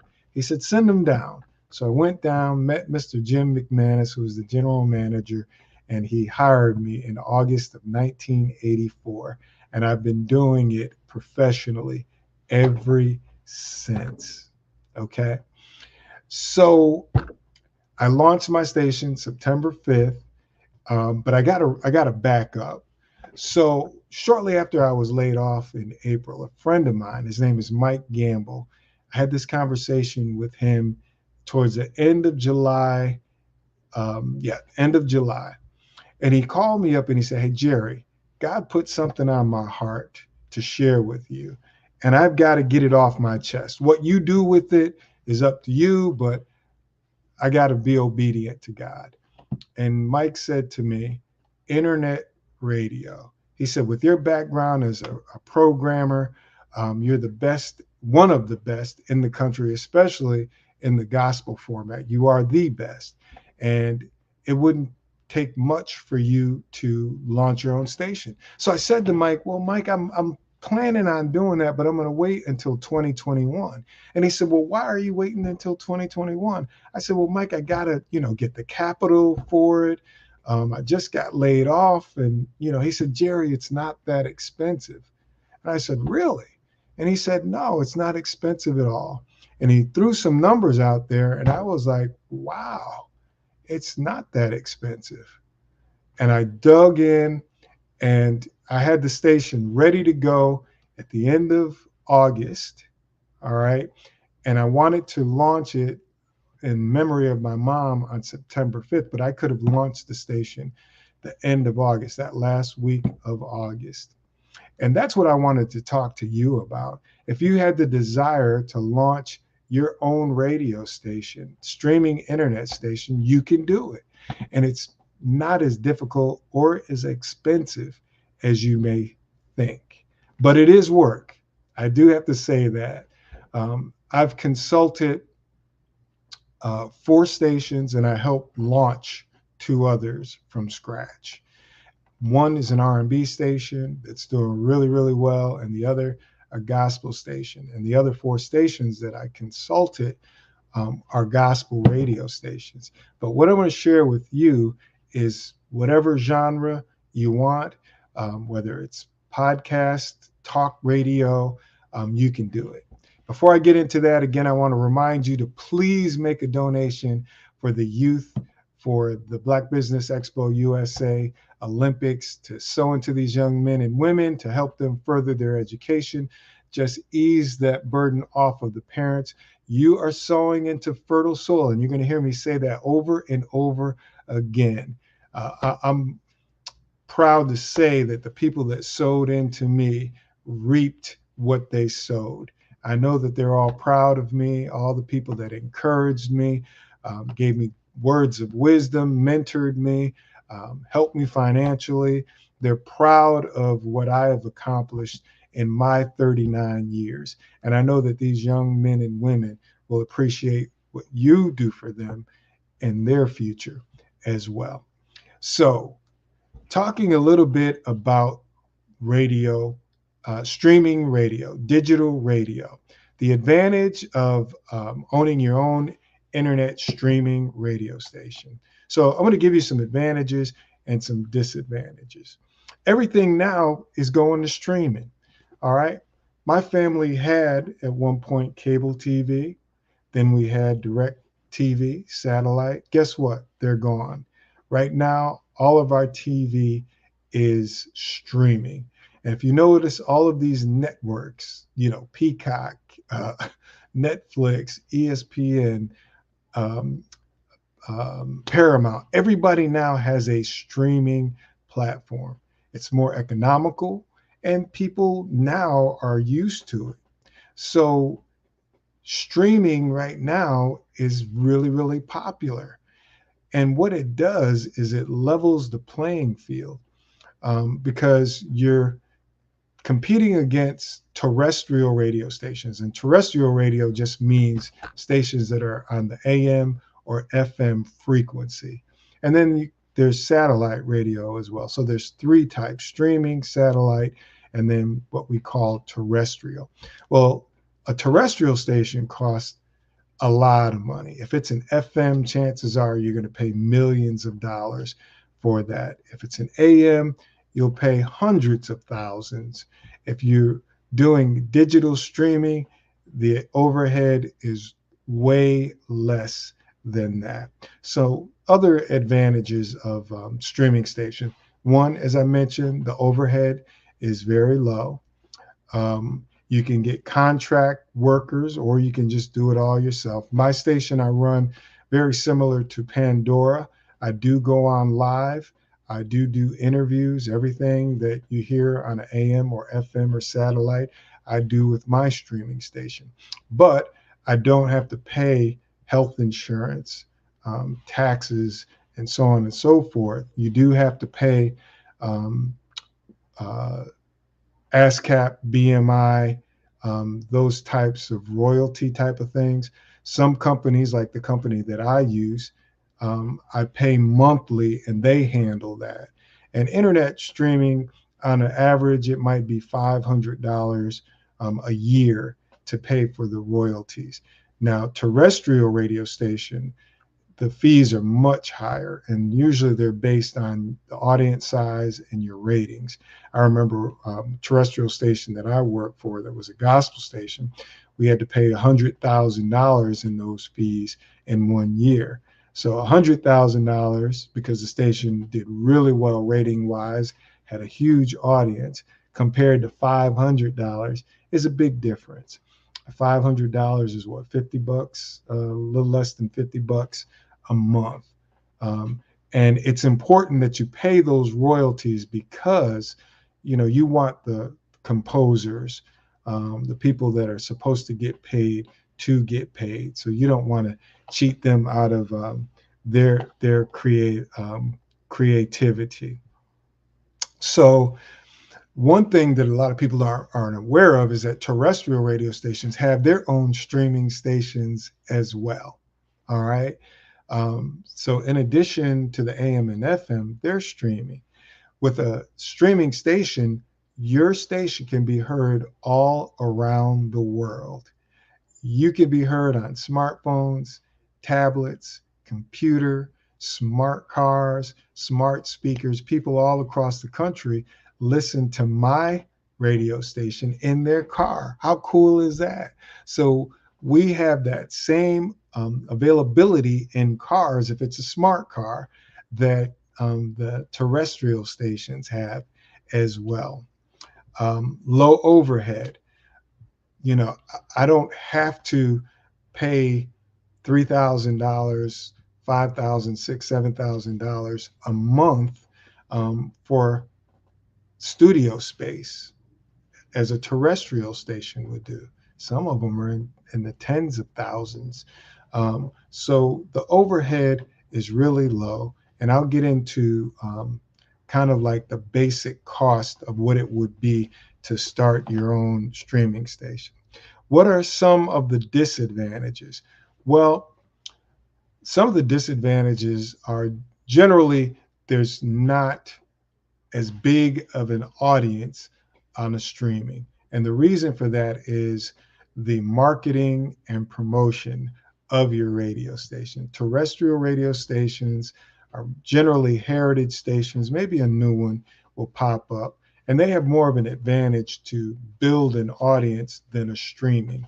The thing you can't get around with a streaming station is you do have to promote it. Word of mouth, social media, you've got to get the word out about your station. So the terrestrial stations generally have hundreds, well, I shouldn't say, they have thousands of dollars to help promote their brand. And a lot of times they partner with TV stations. You do this for us and we'll do it for you. An example of that, you let our news person or news and weather people come on your station to give news and weather, and on our TV channel we'll promote, hey, listen to Elizabeth Gardner on so on and so forth. So they work hand in hand with one another to help to promote the other via a partnership. Also, usually the big stations have a big budget to give away concert tickets. Some of them give away cars, some houses, T-shirts, premiums, and stuff like that. And starting your own internet station, you don't have that advantage. Most of us don't have, tens of thousands of dollars for T-shirts and little swag stuff. So that's a disadvantage. Personnel, usually streaming internet stations, staff is done virtually. And that's an advantage that I didn't mention. You can have your DJs from all around the world. They can stream, they can log into your radio station and do their show live from anywhere in the world. And that's an advantage. And you pay them as contract workers. Again, they're not getting any benefits or anything like that. They're contract workers, and that payment or the amount that they ask for is not very high. That's an advantage. The equipment that you need to run a terrestrial radio station is in the tens of thousands of dollars. For an internet radio station, it's in the hundreds and not high hundreds. And I'll get into that. So those are some of the advantages and the disadvantages. What are the essential equipment items needed to start your internet radio station? Well, first and foremost, you need a computer. All right. You need a monitor, the mouse, keyboard, the whole nine. I recommend that you dedicate the computer to the station for less chance of any technical situations that go on. Just have your computer isolated for your internet radio station. What are the items that you need for your broadcast? Of course, you need one of these babies right here, a microphone. You need your headset. You need a mixer. The purpose of a mixer, and you don't need to, get the top of the line stuff starting out. I recommend that you get your stuff at a reasonable price, okay? And then if it's something that you really are all into and you want to pursue further, then you gradually upgrade your equipment. But the basic standard stuff is good enough for you to start your broadcast. Now, I know some people that spend a whole lot of money. They didn't realize the work that goes into launching an internet radio station. And they're like, man, it's too much work. I thought it was real easy. It's not like a jukebox. You do have to do work. I do work on my radio station every single day with scheduling the music to make sure that it sounds good and it's flowing like I want it to.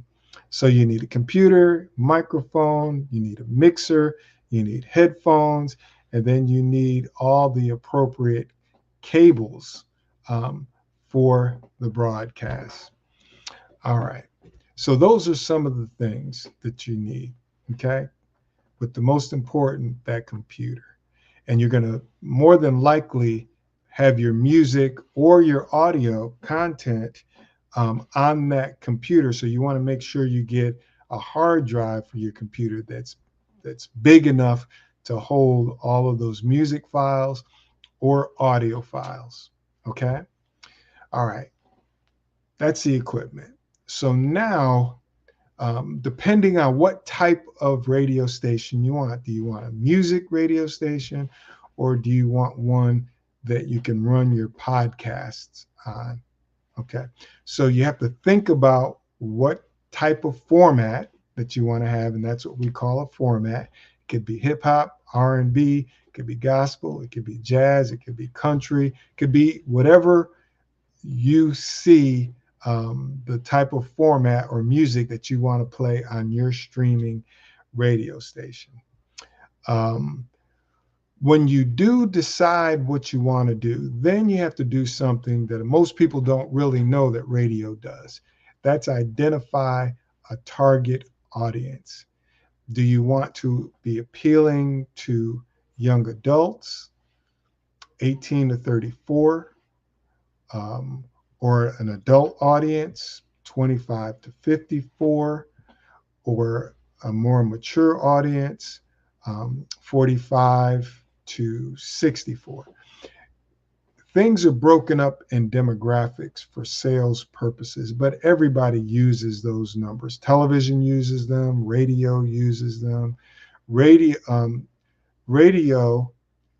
will narrow its focus. We call it narrow your focus for broader results. So they're going to play music. I'm going to just give you this as an example, 18 to 34, because they know that there are certain businesses that look to buy that demographic and will spend millions of dollars to the radio stations that have the best ratings and most listeners with that demographic.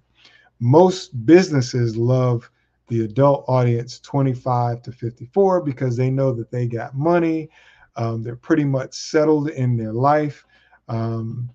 They like the females in that demographic because they make the big money making decisions, whether it comes to appliances, cars, furniture, buying homes.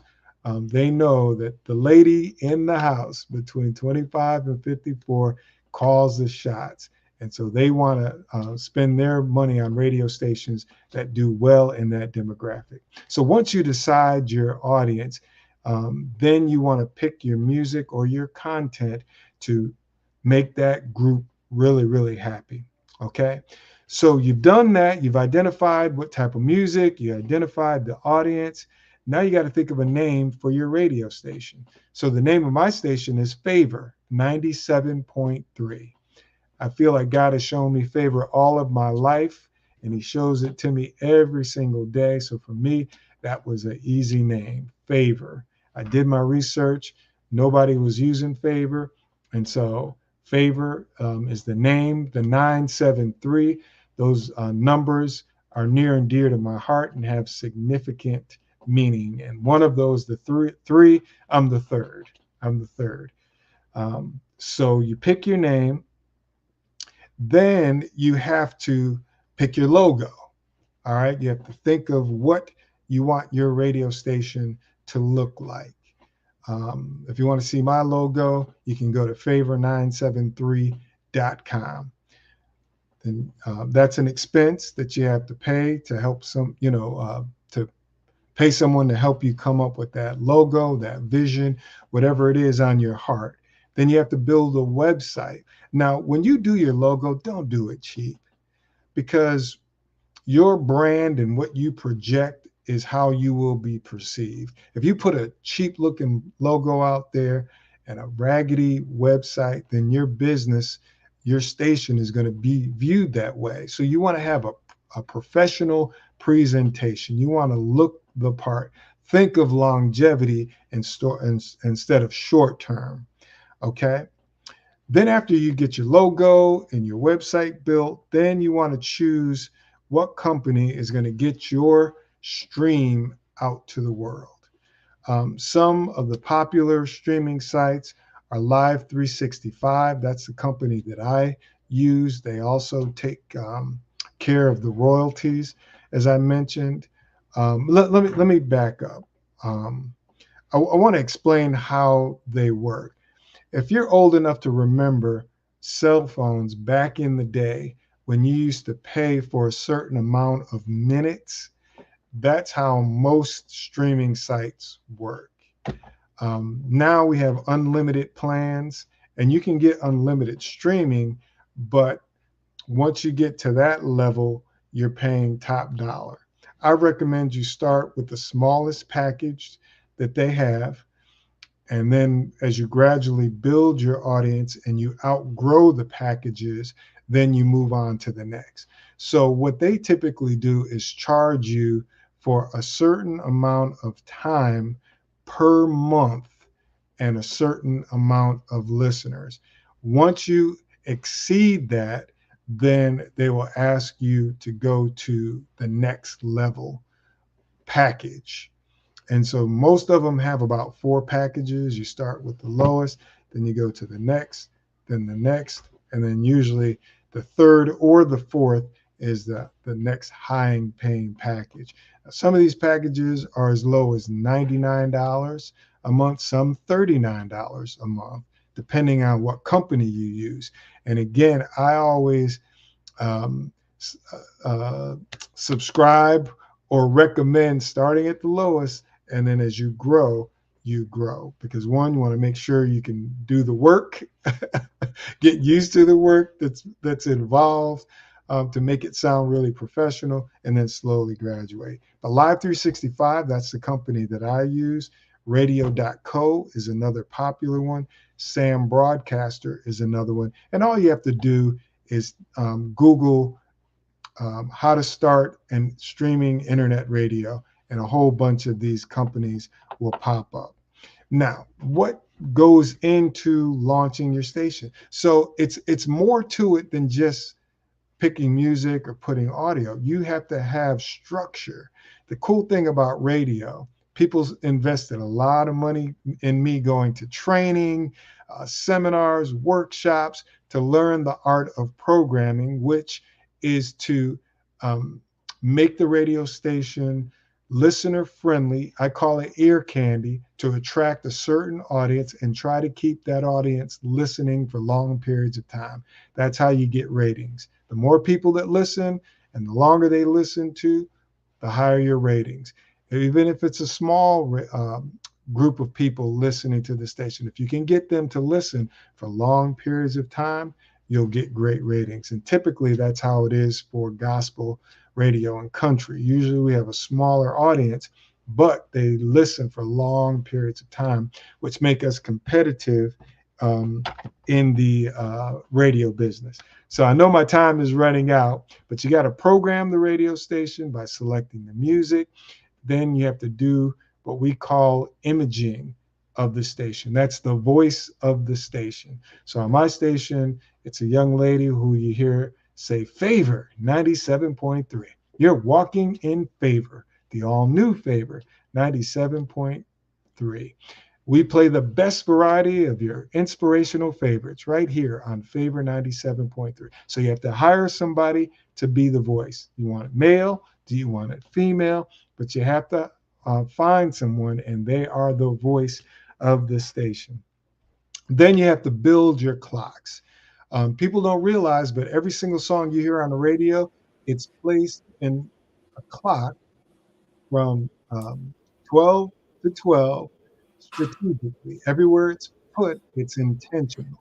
Every song that you hear on the radio has a specific job. The audience doesn't know what that job is, but the program director does. So you've got to build a clock. You've got to put your music in categories: gold, 90s, 80s, gold, new music, medium rotation, high rotation, Recurrent, there's a lot of categories, and I consult and can help you with that. That's part of my consulting. And then also, Awesome. That was so super fantastic. Thank you so much, Mr. Smith, for sharing with us on today all of that awesome information about how to start a station and why you've been in business so long. It definitely shows in your excellent presentation on today. I will say, how is it that anyone can contact you on today? yes, my number is 919-395-4905. 919-395-4905. After you get all the essential things, logo and all that stuff, operating your radio station can be as low as $150 to $200 a month. In some cases, you might be able to find it even lower than that. My website is jerrysmith03.com. That's the website for JAS Consulting and Entertainment. And remember, sow into these young men and women. Please make a donation today. Absolutely. Thank you so much for joining us on today. It has been an absolute pleasure. I will leave you with Genius is Common, and I'll see you on the other side. Thank you so much for joining us. Thank you.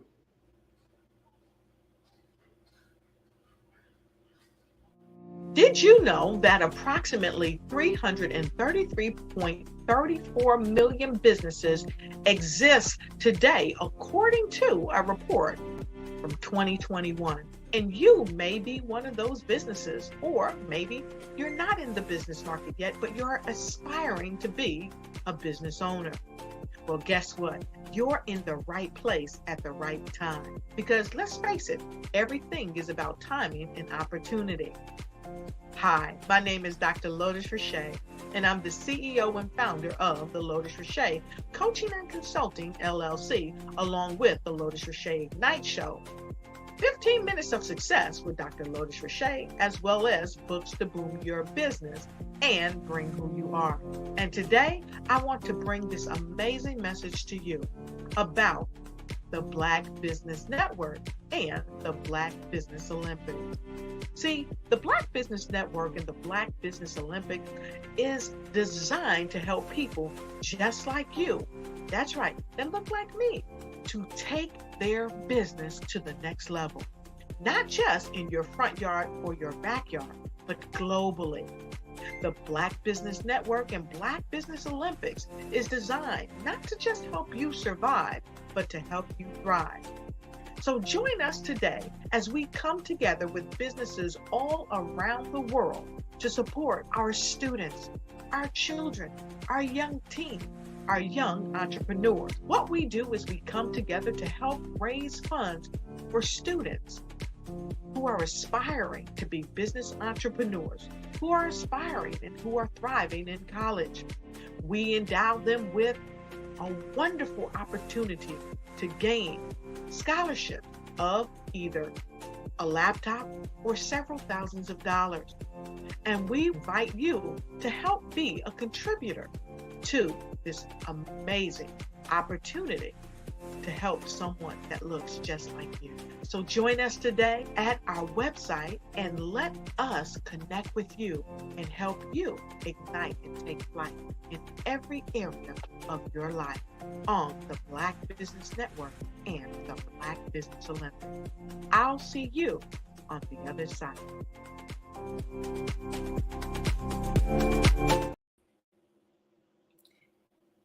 The Black Business Expo's mission is to raise funds for high school seniors going to college or K through 12 entrepreneurs. This expo is a fundraiser for students. You may go to www.blackbusinessexpousa.com to donate to the scholarship fund, or use the Cash App that's on the screen below, $BBXUSA. Our goal is to give laptops and up to $5,000 to 10 students. Students can register online at www.blackbusinessexpousa.com. Every dollar counts. So we want to remind you to donate to the scholarship fund. We want to thank our Black Business Expo USA sponsors for August 2023, NC 100, Moody Capital Partners, Suede Soul, Lotus Rich Coaching and Training, Carolina, Virginia Minority Supplier Development Council, Step Management, Hello LLC, BHS and Associates, 5-Star BDM Media, Margie McLean Foundation Incorporated, Genius is Common, Earth Essentials, Mullane Shania Global, Executive Women's Success Institute, The Quality Coaching Company, Superwoman Business Services, Creative Force Studios, Lee Entertainment, Artistic App Design, Black Business Expo USA. Genius is common, and I'll see you on the other side.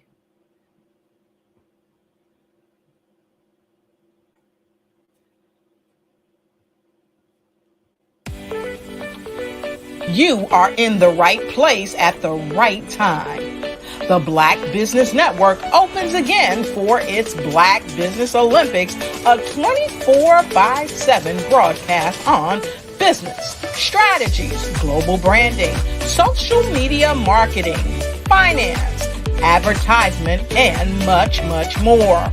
Featuring the top, most powerful entrepreneurs and speakers and thought leaders from all around the world as they gather together for this phenomenal event. Join the Black Business Network streaming live into the metaverse, STEM City USA, Black Multiverse, Pod TV, Roku, Hulu, iHeartRadio, Apple TV, YouTube, TikTok, Instagram, Google Podcasts, Facebook, LinkedIn, IBM TV, Spotify, and Twitch. Tune in today and be a part of this amazing movement. The Black Business Olympics welcomes you.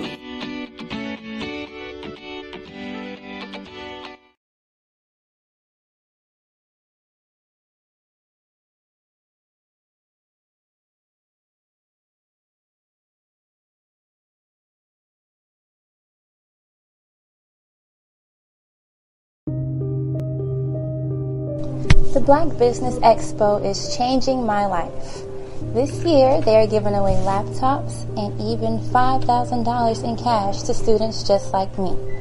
I'm Alexis, and I want to go to college to fulfill my dream of becoming an entrepreneur. Help the Black Business Expo going to www.blackbusinessexpousa.com and also becoming a vendor, a sponsor, or donating.